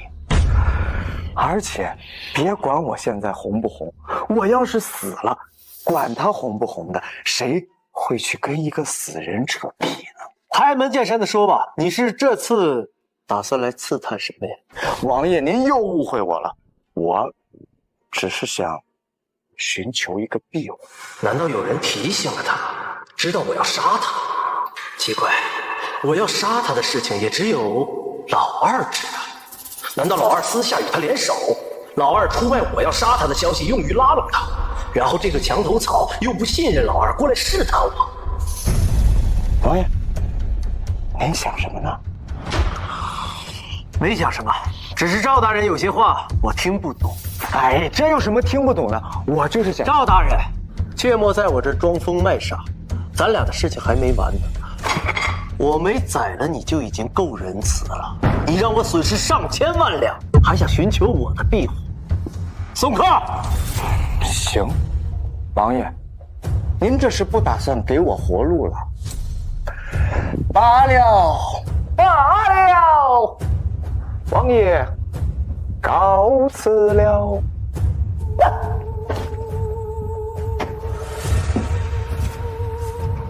王爷，要不要我一会儿找个没人的地方把他杀掉？做你个头！恕属下愚钝，还请王爷讲解。他前脚刚从我王府出去，后脚就被人杀了，是头猪都会怀疑到我头上。虽然我不怕被怀疑，但是实在太明显了。况且现在这小子很有可能和二弟联手，在试探我。现在若是动了他，老二保不准会将我一军。原来是这样，那暂时我们还动不了他。至少今天肯定不行。赵大人请我喝酒，是不是请错人了呀？这当然是没请错了呀，之前的事儿那都是误会，我呢也是被人当枪使，还希望南王莫要怪罪。不怪罪，哎，那就好。可能吗？如果可能的话，我愿意补偿王爷，为王爷鞍前马后，在所不辞。你这是要追随我？就是这个意思。像我这种没有背景的人啊，我必须要找一个明主。很显然，您就是明主。那给我一个理由。因为大皇子他要杀我，我很害怕。这少帝呢，又是个女人，我不信任。以我所见，只有南王您才是那个明主。他怎么知道老大要对他动手？老大下手暴露了？不对呀，老大想杀这么一个毫无背景的人，应该不至于失手吧？难道是老大忽悠我要杀他，然后又让他来探我的底？还是说是母皇那边派来的？这种人，鬼才信。赵大人说笑了，我只是个臣子，有什么前途呢？至于您，我这庙小，您另找他人吧。王爷，王爷，你再想想呢，要不？王爷慢走。就这么简单？就这么简单？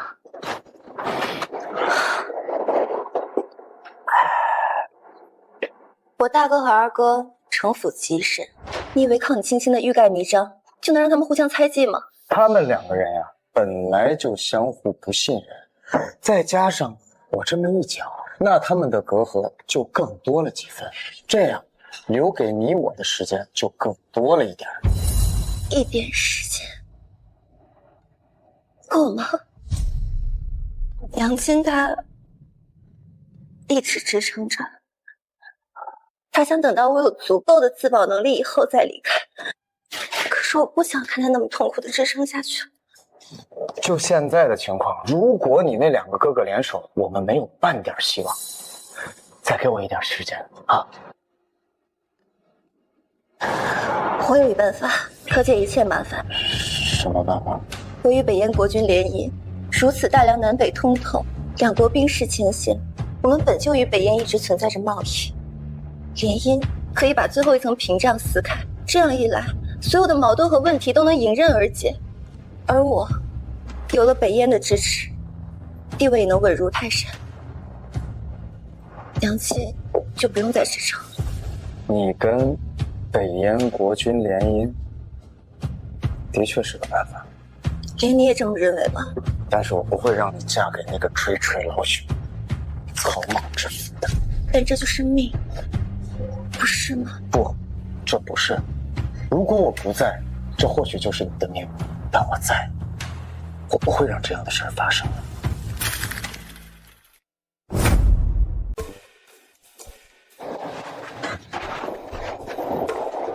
终于要开始了吗，赵大人？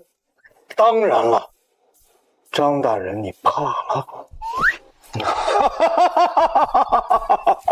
我怕，我是怕你怕。那帮家伙就在外面等着。改革科考一经宣布，就引起了轩然大波。反正我是力排众议，我国子监全力支持。但是其他就全靠你自己了。去去。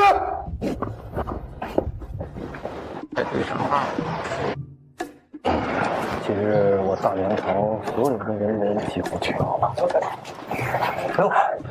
赵大人到。哟，这不是少帝吗？微臣参见少帝。大哥、二哥，今日我们只是观摩，不用带着身份。看来三妹对这个也很感兴趣啊。没想到这次科举改革竟引来如此多的大儒。没错，翰林书院院长秦钟，岳麓书院院长张子林啊，还有那礼部尚书吕昌，还有北慈圣庄飞扬。哎呀，这话说回来，这庄飞扬曾经可是2次高中状元，但都拒绝入关。还有那南诗仙柳清风，他的文辞风采我可是十分喜欢呢。大梁半数才人皆聚集于此。看来这次玩得很大呀，不知赵大人如何收场啊？在下赵林，欢迎各位文人大儒来参加我国子监科举改革监听会。你就是赵林？您是？我乃翰林书院院长秦钟。你一个黄毛小子，竟敢来宣布科举改革之事？你才读过几年书啊？你也不撒泡尿照照你自己是个什么模样？怎么，你还想打人不成？你看看这是什么地方？你说你是翰林院院长是吧？区区从三品，你就敢对我大呼小叫，以下犯上？老子是礼部侍郎，正三品，我大你一级。你诸葛狂妄！你又是谁啊？我乃岳麓书院院长张子林，4品，你比他还小，怎么？你也要以下犯上？我和秦院长的官职虽然不如你，但是我们教书育人几十载，门徒遍天下，不乏达官贵人。你如此目中无人，难道你就不怕吗？怕！我就不会站在这儿了。我告诉你们，这科举改革势在必行，我已经获取了礼部尚书吕大人的同意，还有少帝陛下的恩准，岂容尔等在此放肆？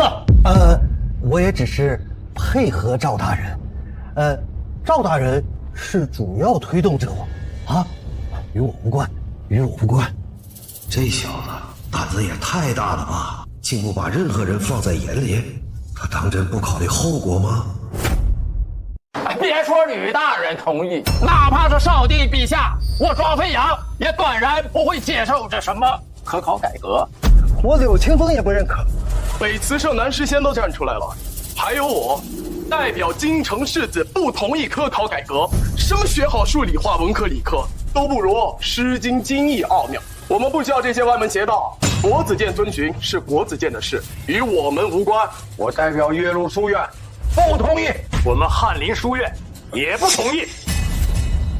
赵大人，这该如何办？你看，我就说行不通吧。现在啊，看咱怎么收场。大人啊，你也懂得看好戏吧。爹，我们要不要也出声支持一下？万万不可呀！若他现在出声，无疑是惹祸烧身。我们呀，还是静观其变吧。这比我想象当中的还要热闹啊！三妹，担不担心赵大人？这些文人骨子里面还是有一股狠劲的。万一赵大人被他们失手打死了，那可是要留下千古笑话的。赵林，你就这点手段吗？少帝陛下的话你们都不同意，那你们这算是公然抗旨吗？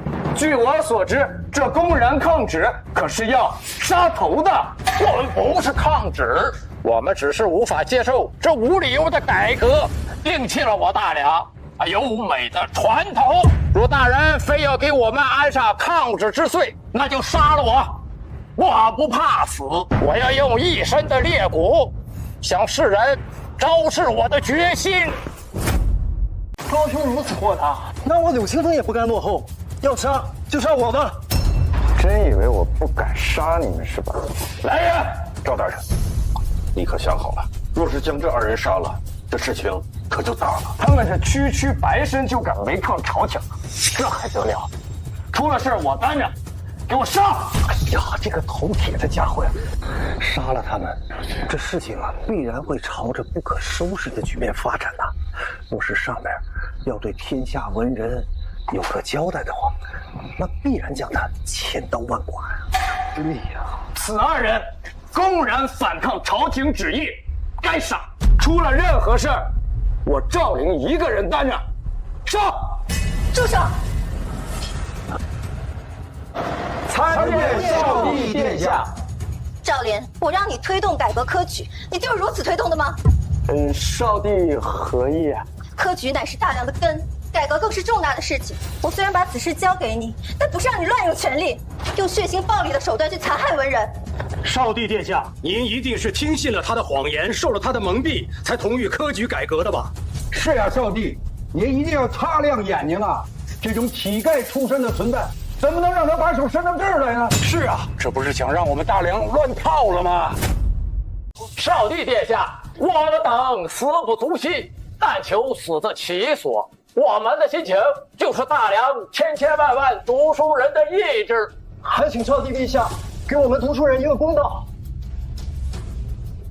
赵莲，从现在开始，绝不允许你用任何暴力的手段去残害文人。如果你无法说服天下人，如何让天下人服你？少帝英明，少帝英明，不杀就不杀了吧。哼，让你失望了。你莫不是以为你说你要杀了我们就会屈服？我们读书人的脊梁比你想象中的要硬。我们今日读书人雅聚于此，不欢迎你这个臭乞丐，赶紧滚！滚！滚！怎么不继续了？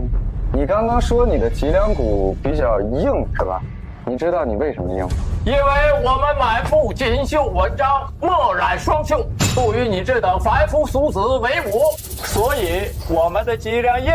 所以就是你们自恃神采飞扬，觉得很了不起呗。你别解释，你就说我说的对不对吧？因为我们的文采，所以我们和你不是一个境界的人。你们都是这么认为的？当然。那好，那我们就在此射泪。射泪，射什么泪？射泪就是。那便是我一个人挑战大梁全体文人，诗也好，词也罢，我一一应战。不管你们是车轮战还是群殴，我都照单全收。你们听到他说什么没有？他要一个人挑战我们这里全部的文人，这个乞丐简直是疯了！这何必呢？想必是他在给自己找一个台阶下吧。大人，我看他这小人嘴脸，应该是气糊涂了吧？佩服，赵大人勇气可嘉呀！入戏太深，自己都信了。这里面随便挑出来一个，都是他不能所企及的。你是认真的吗，赵林？你们逼逼赖赖完了没有？文人学者谓之君子，这君子一言驷马难追。我的话就放在这儿，你们战还是不战？你要战，我便战。但是如果你要输了，你要如何？要是我输了，这科举改革之事我闭口不谈，并且我主动向朝廷辞官，终身为棋。这可是你说的。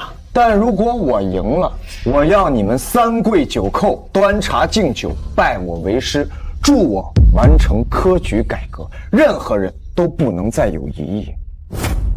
拜你为师，你也配？就是一个黄口小儿，也不怕闪了舌头。不敢了是吧？你们的风骨呢？你们的傲气呢？你们呀，就是一帮没有胆识的臭酸儒。你。好，我岳麓书院，我翰林书院秦钟，我庄飞扬，我柳青风也是。我爷爷和张院长乃是当世大儒，无可厚非。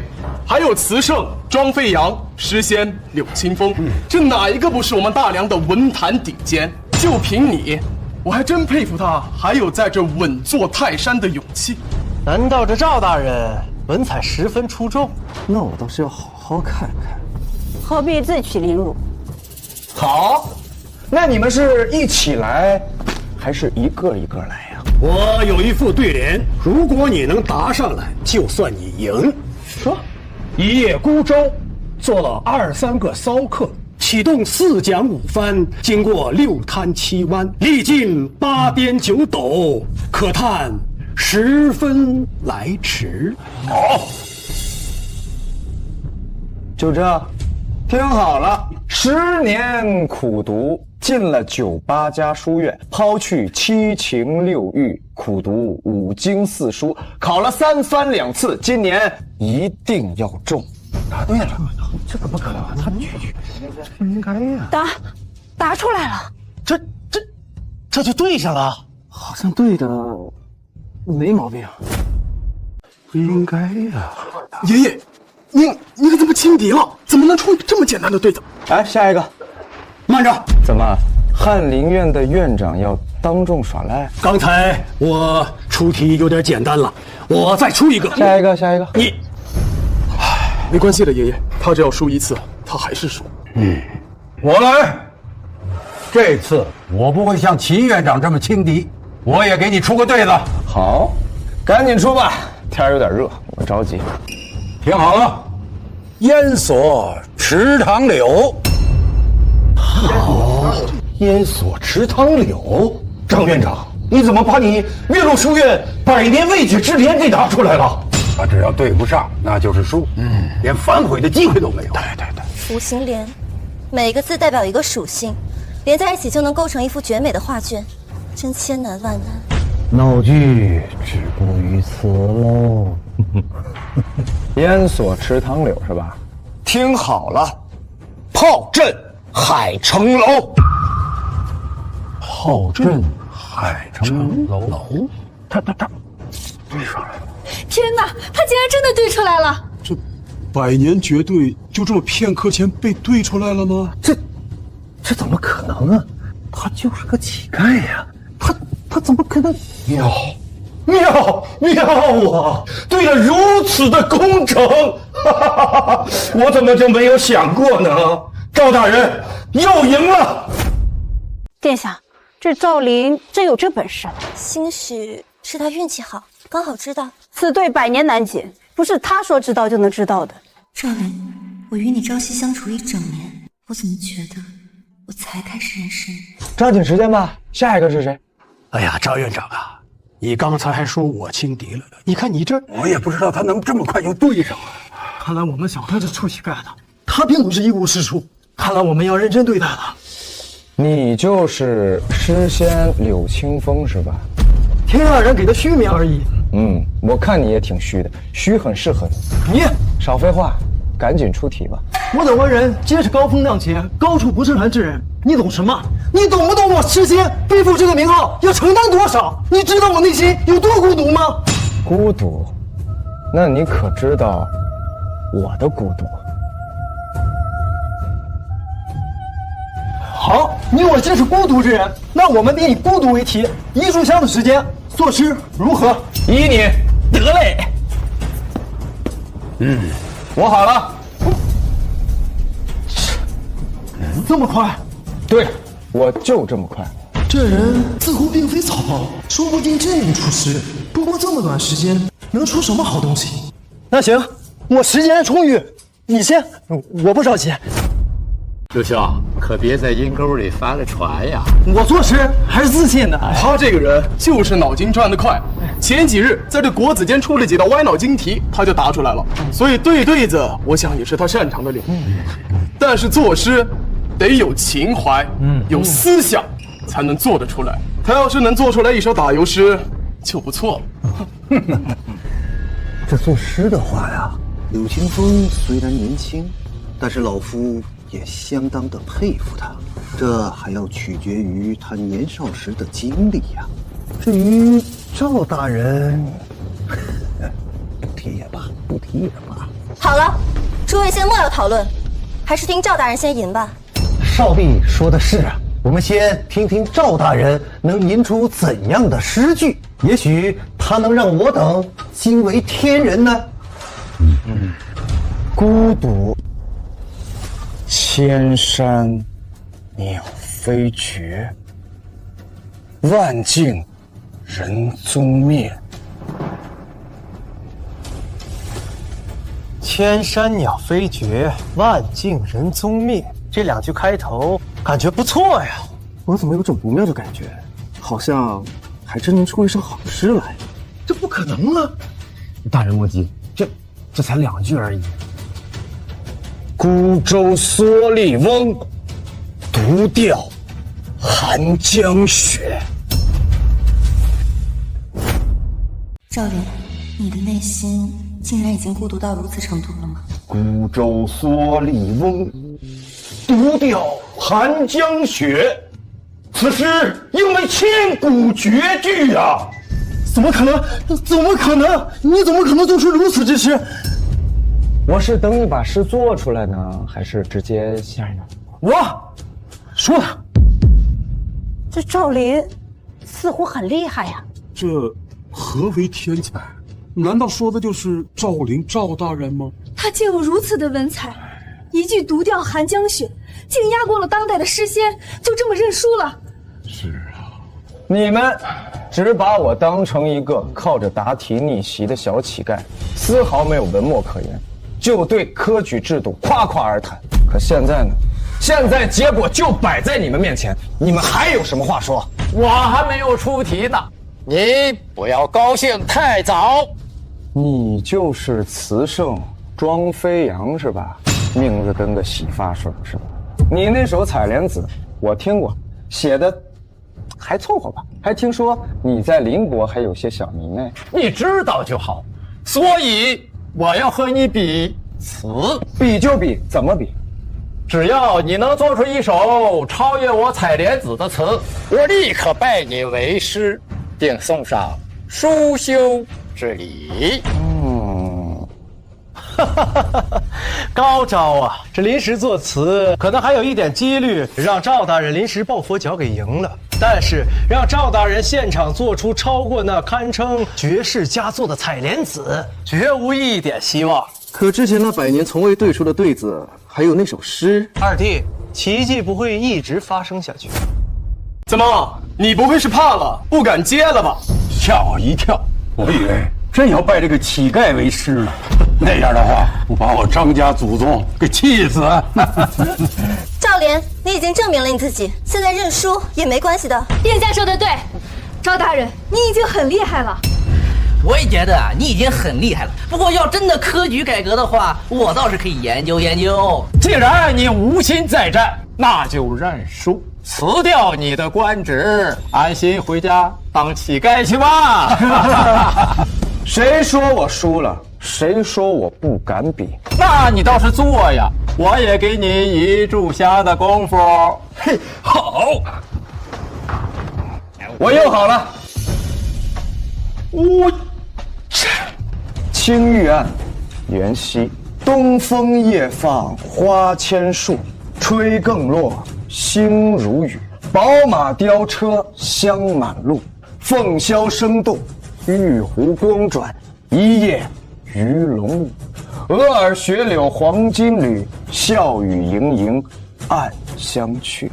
众里寻他千百度，蓦然回首，那人却在灯火阑珊处。殿下，你怎么哭了？好诗，确实是好诗，而且我觉得赵大人这首诗是专门为您做的。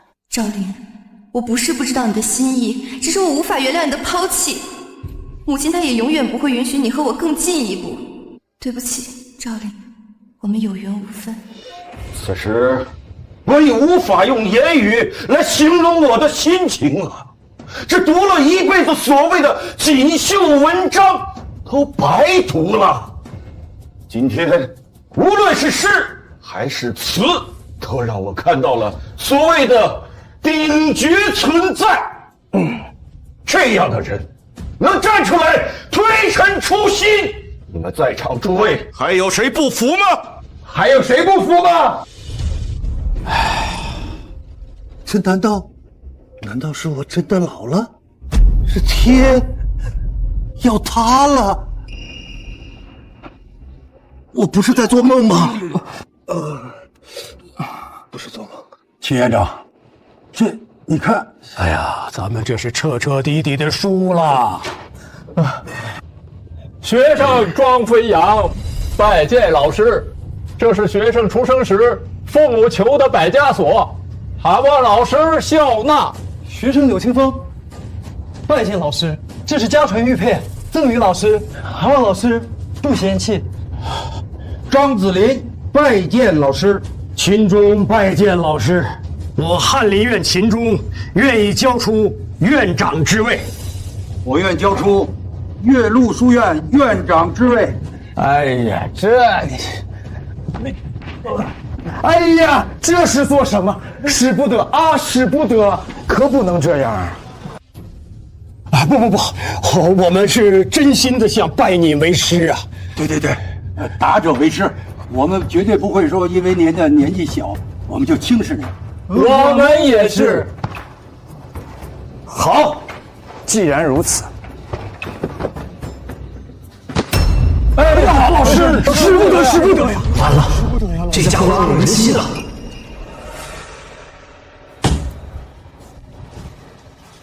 使不得呀，老师。好，我答应做你们的师傅，但是我有一个要求，你们要帮助我推动科举制度的改革，因为我大梁需要更新鲜的血液。老师放心，我党定当全力推进科举改革。谢谢，谢老师，谢谢老师。哦呦，爷爷，哎呦，你的黄呢？锁儿来了。老师真是高风亮节呀！不但既往不咎，而且还……我们之前真的是太狂妄了。是。我们几人幸得安师，咱们进一步说话。我们愿意听您的宏图。是。好。想不到啊，想不到，一个乞丐居然有如此文采。现在他的一言一行已被天下人所关注，影响力空前绝后。现在想要拜赵灵为师的人已经排起了长龙，没想到呀，拜他为师竟然成了当下最热门的事儿。三妹手里有这样的人，咱们兄弟俩离皇位可是越来越远了。怎么，这就放弃了？不放弃还能怎么样呢？况且没了三妹，不还有大哥你吗？二弟，你果然没跟我齐心啊！齐不了的大哥，而且我也很清楚，与其你做皇位或者三妹做皇位，对我来说好像都没什么区别。更何况大哥北域兵强马壮，你若登基，那我这南王还怎么做呀？二弟，我愿与你划地而治，你做你的南地，我做我的北地，将大梁一分为二，但同属一国，如何？大哥真愿意这么做？只要二弟全力助我。算了，口说无凭，哪怕我们两个是亲兄弟，我也不敢冒大不韪的风险去全力助你。你不相信？这样，我这就准备诏书，将南边划分于你。待成就大业之时，你便可以高枕无忧了。大哥，此话当真？我这就准备诏书。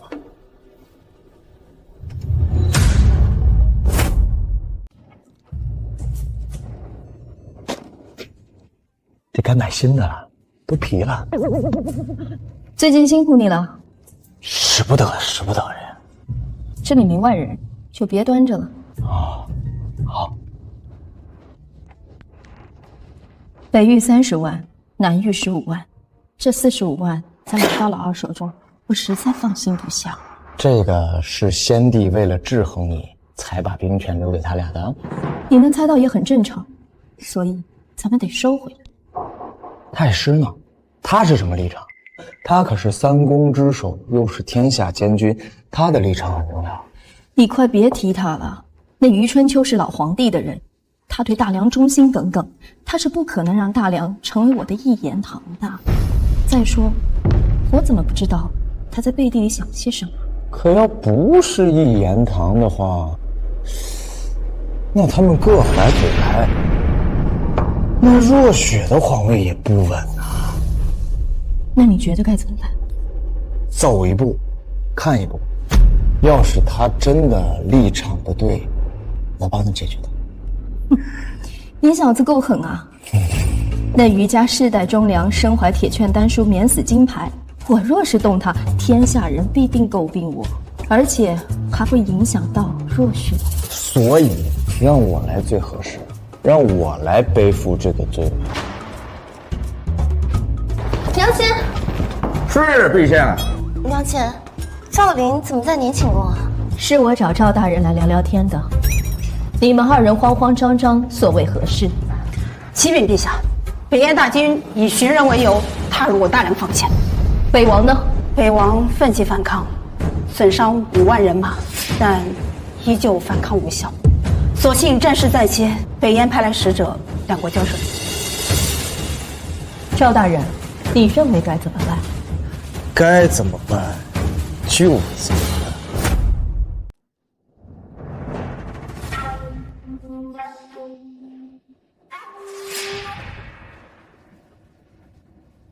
北燕使者，这是我大梁少帝苏若雪，见到了你为何不跪？笑话！你们大梁若是这种态度，那就没必要谈了。到时候我北燕铁军直接长驱直入，到时候谁给谁跪下，那还两说呢。大哥莫要激动，如今北燕铁骑军大势大，您又小败其手，还是莫要激动的好。我会败，若不是殿下让我强交半年的赋税，我拿这笔钱加强工事，我会败。朝廷没有单独拨款加强工事吗？还是说北王是在怪罪殿下呀？我没说。你说了。我没有。你有。赵大人，大哥说的也不全无道理。北域要面对大燕铁骑，现在又被其逼着还钱，就算攻势不影响，但其士气，所以才……这也不能完全怪少帝呀。少帝也是听了某人的谗言罢了。哎，吕大人，如今赵大人的门徒遍天下，有些话您还是不要乱说的好。看来大家都心知肚明啊，我又没指名道姓。南王爷也听出来了，那老夫只能倚老卖老了。对，我说的就是赵大人。赵林如今势大，朝廷当中必然有许多人嫉妒，只要我们煽风点火，便会起到非常好的作用。大哥所言极是，不如变成北燕使臣这件事儿，把赵林处理了。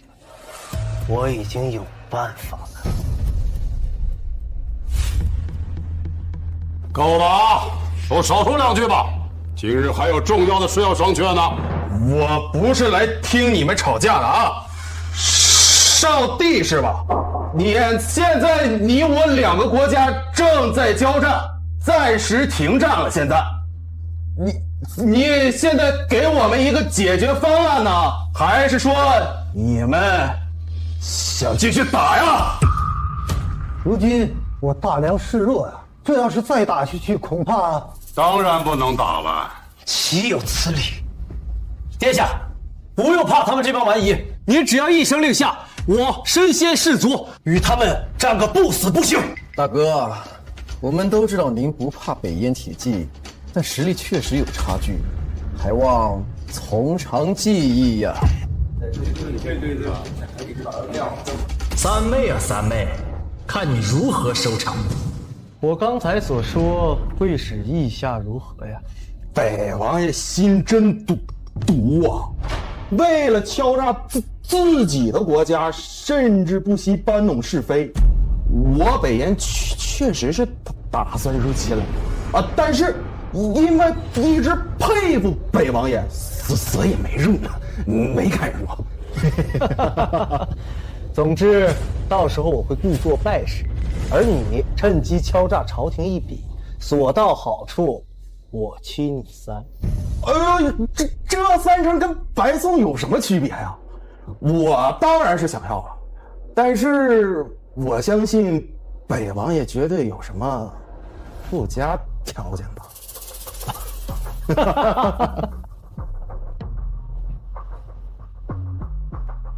我要赵林的项上人头。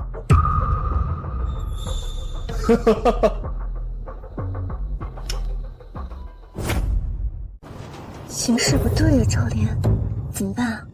没事，有我在。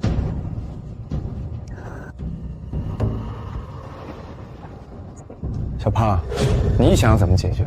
很简单，只要你们大梁要是赔偿得起，此事就能谈啊！赔多少？1两，我给你2两，滚吧！1两，粮草200万担，此事可谈。岂有此理！你狮子大开口啊，居然要这么多！殿下，您说什么都不能同意啊！若是不答应，万一北燕真的打下来，北燕使臣，你的要求可别太过分了。行，我可以打个对折，白银5000万两，粮草100担。但是，我有个附加条件。什么附加条件？我要一个名叫赵林的项上人头。你与赵林无冤无仇，为何要这样说他？此人妖言惑众，已经传到我大燕了。我大燕有不少人才想入你们大梁，拜他为师。我们大王说了，这个人他必须死！若是你们答应我这个条件，我北燕可以和你们大梁签署10年的免战协议，保证10年内绝不滋扰你们大梁边境。10年，10年呐！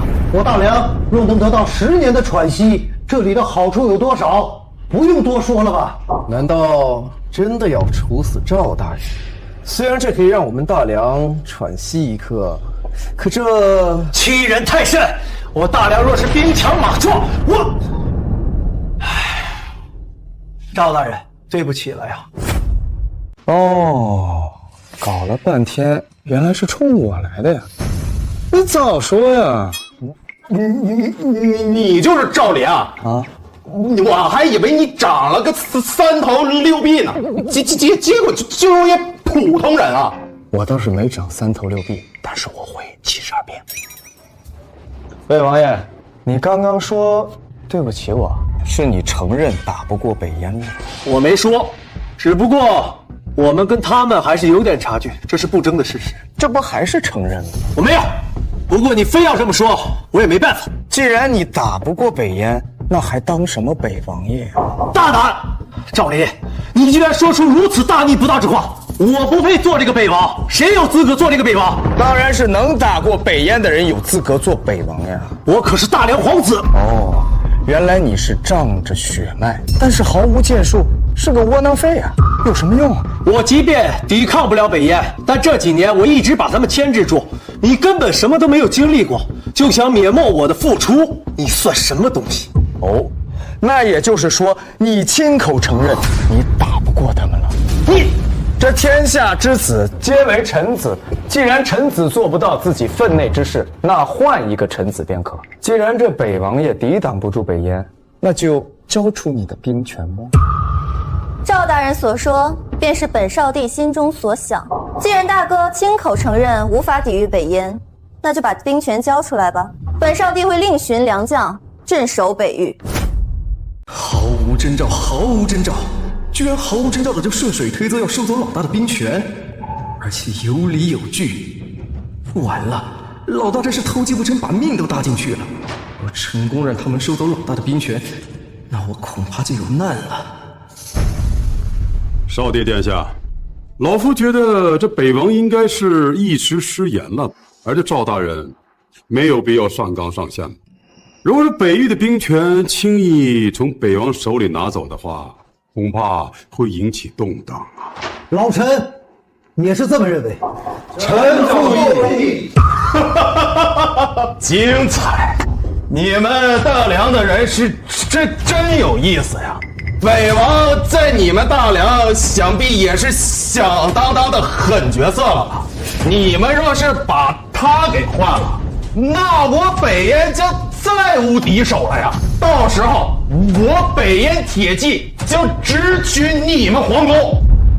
我现在得帮他说几句话，不然这次不但捞不到好处，还白来一趟。这家伙也是，竟然还被人将了一军，哎，太傻了。那你的意思是，除了北王爷，我们大梁就没人能跟你们大燕较量一下了？自然。你很了解我们大梁吗？啊？而且为什么我觉得你说话在帮腔啊？我没有，我就是实话实说而已。你俩语气都一模一样，你说没有？还有啊，不止这个外国的小胖，我怎么觉得你们都在帮腔啊？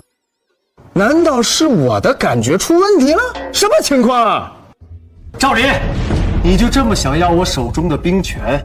倘若拿到这兵权，你能阻止北燕继续侵犯我大梁吗？我当然能，我当然能。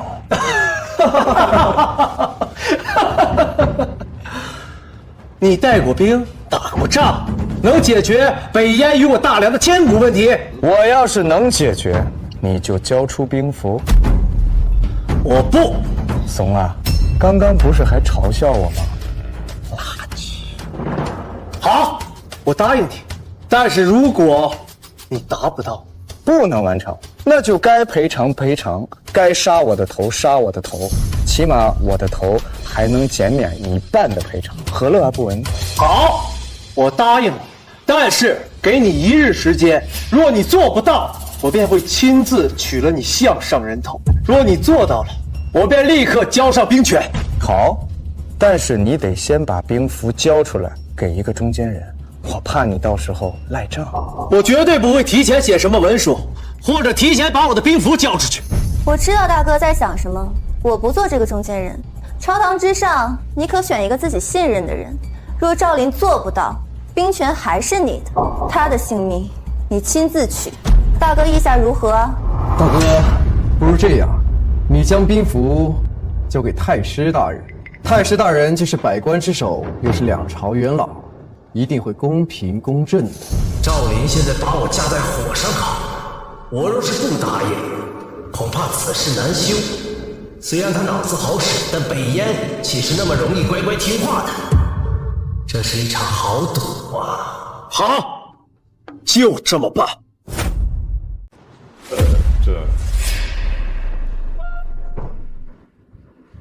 赵林，军令状以及兵符我已经上交，你若完成，这军令状与兵符便交于你手中。可是你若完不成，我会亲自取你的项上人头。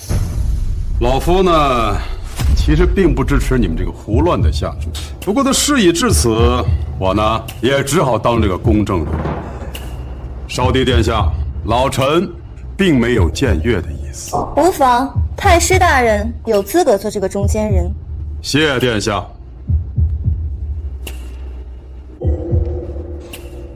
走吧，小胖，跟我走。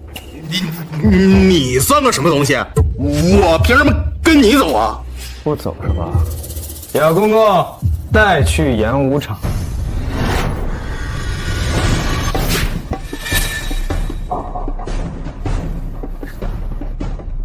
胡闹啊！巴彦可是北燕的使者，赵林如此对待使节，这不是要把我大梁和北燕的矛盾更加激化了吗？我们还是看看去吧。赵林，你和大梁如此无礼，我回去一定如实向大王汇报，就是你们大梁如此无礼，我们日本体系直接被你们拖长。哎呀，这是做什么呀？怎么能把北燕的使臣绑起来呢？这是要把事情闹大呀！得赶紧把使臣放下来呀！是啊，赵大人一向很精明啊，这今日怎么这就有点过了吧？这就是他说的办法，羞辱北燕使臣，这分明就是令矛盾更加激化。是啊，少帝，还是先把使臣放下来吧。赵大人最近新发明了一种武器，原本呢是想拉去北域，与燕国较量一番，但今日既然使臣也在，便提前给你们看看吧。武器？就是那黑黝黝的铁块？哼，怎么可能？这铁块又笨又重，难不成拿到战场上是撞城墙的？可北燕是游牧民族，根本没有城墙啊！至于怎么用，等下你们一看便知。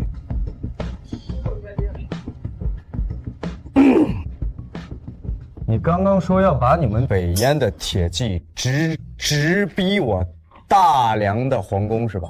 对，是杀了你。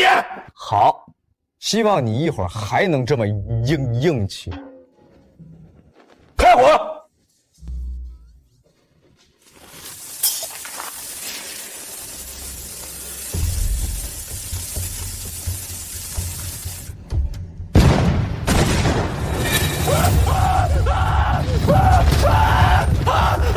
这是什么东西？妈妈，我要回家！我要回家！如雷似火，这到底是什么东西？这威力如此巨大呀！震天炮，准备，瞄准！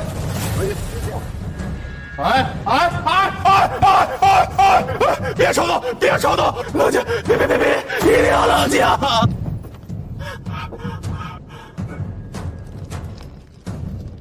你说这个武器能抵挡住你们100万铁骑吗？这必须的，都说放心，我会去绝对跟大王如实汇报。好好汇报。我们大梁不是打不过，也不是不敢打，而是打起来对谁都没有好处。否则，一旦打起来，这些东西要多少有多少，全都出现在你们大燕的国土。我知道了，其实我们压根没哎呀，其实我们压根没打算入侵你们大梁边境，是你们大皇子苏建，他说让我配合他敲诈你们朝廷银两，我才这么做的。事后答应我说是3期分账，我才过来的。你胡说什么呢？我们什么时候有这种事儿？反正我把话放在这儿了，信不信的就是你们大梁内部的事儿了。让他滚！妈，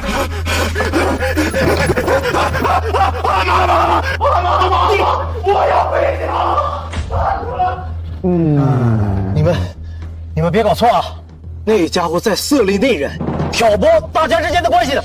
挑不挑拨先另说，但是今日你这北王的身份，还有你的兵权，那是要保住了。滚！北王失职，无力镇守北域，今日起削掉北王身份，降为县王。1个月内不得离开京城半步，更不得与北域将士接触，否则视为谋反。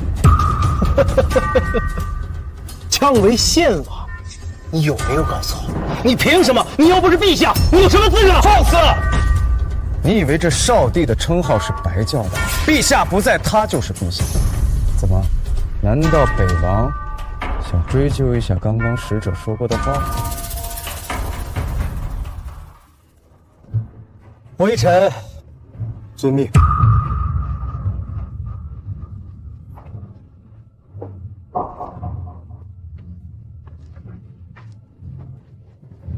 有劳太师大人做这个中间人，现在可以把虎符和文书交给我了吧？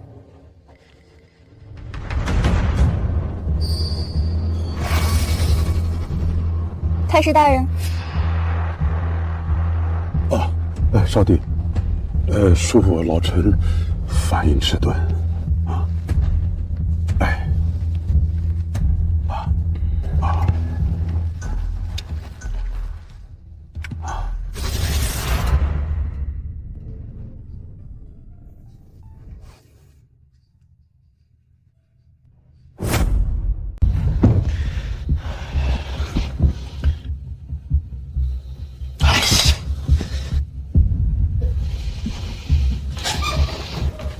二弟，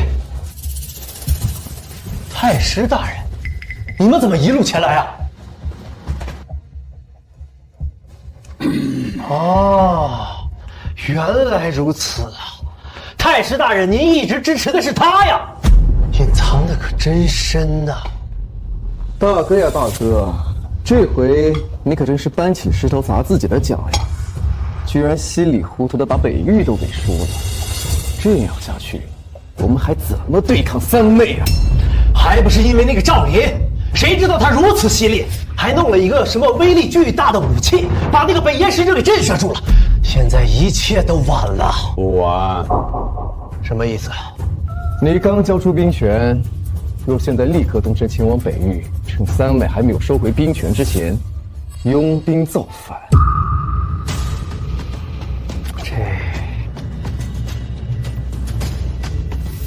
真到这一步了？这是你唯一的机会了，也是我唯一的机会。可是，赵林手中那武器，你放心，我已经安排了5万精兵，带全了百姓潜入了京城，到时候你我里应外合。女人之政，成何体统？血为一色，竟然还不顾老夫的劝阻，非要把这皇位传给自己的女儿。我看啊，该有个了断。好，我这就出发。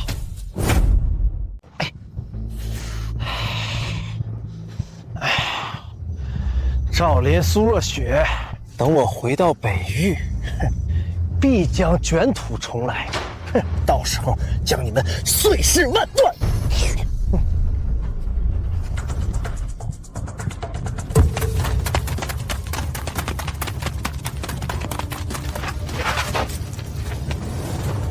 你们什么人？知道我是谁吗？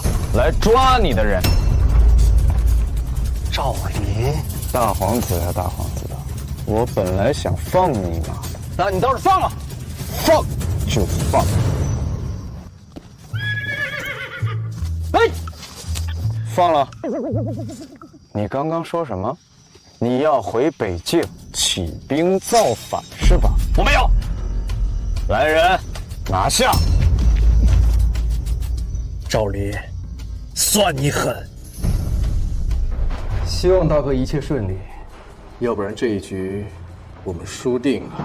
你哥苏建更不想输，而且他必然会卷土重来。不用等了，他在天牢里已经什么都招了。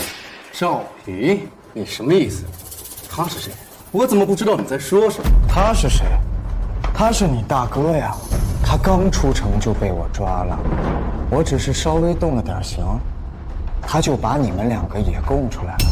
你安排南兵扮成百姓潜入京城，你们三个合谋造反，我说的对吧？这件事呀，这件事是我大哥逼我做的，真有他的文书，要不然我也不会做出这样的事。你早说嘛，有文书。哦，赵林，你竟敢损毁如此重要的证据！这些只不过是你的保命符罢了，我没兴趣。赵林啊，赵林，我没想到你连这一步都算到了，你脑子里装的到底是什么？来人，拿下！放肆！老夫身为两朝的太师元老，天下谁人不知，谁人不晓？我忠君爱国，岂有背叛大梁之理？灵儿，你怎么来了？我爹早已跟二皇子串通，企图颠覆大梁的政权。二人来往的书信，我皆有凭证。灵儿，你怎么？对不起了，爹。为了保护余家，我只能做这个污点证人。不然以赵林的手段，即使你有丹书铁卷，也保不住余家。我自己走。老夫自己走便是。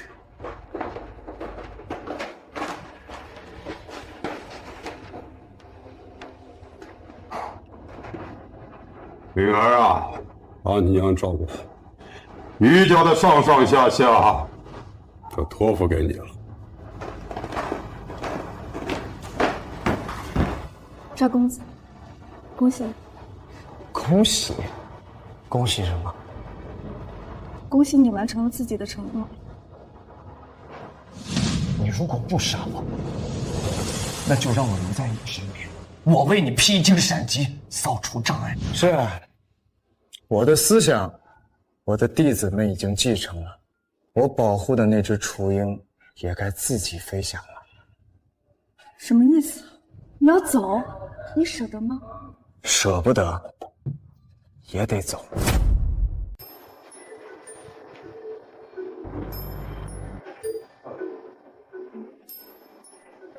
赵林已经为若雪扫清一切障碍了，这么快？替我谢谢他，顺便杀了你。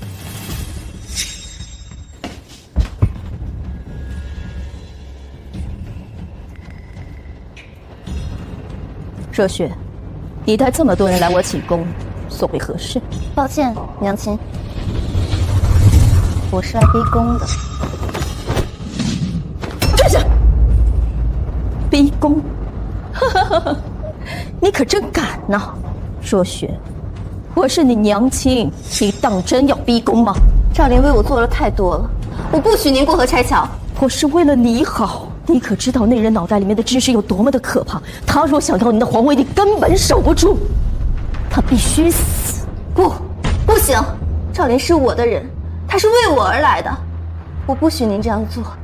现在我掌握了所有兵权、御林军以及您的护龙卫，您只剩下雅公公还有他的暗卫了，您什么都没有了，所以您放心交给我来做，好吗？我的女儿长大了，有自己的想法了，如此，我便可以将这大梁江山放心的交到你手上。玉玺、诏书，早就已经给你准备好了，之所以没给你，就是在等今天。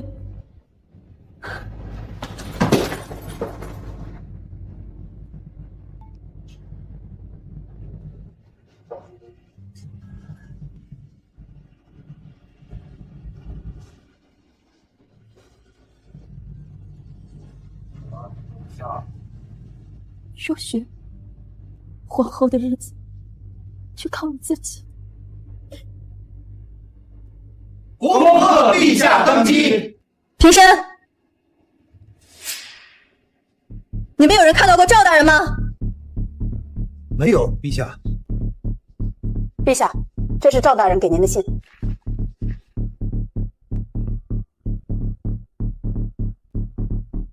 为什么？为什么？明明我都已经原谅你了，为什么你偏偏要在最后走？小兰，去把他给我找回来，一定要找回来！是，陛下。傻子，我的承诺我已经做到了，终于可以松口气了。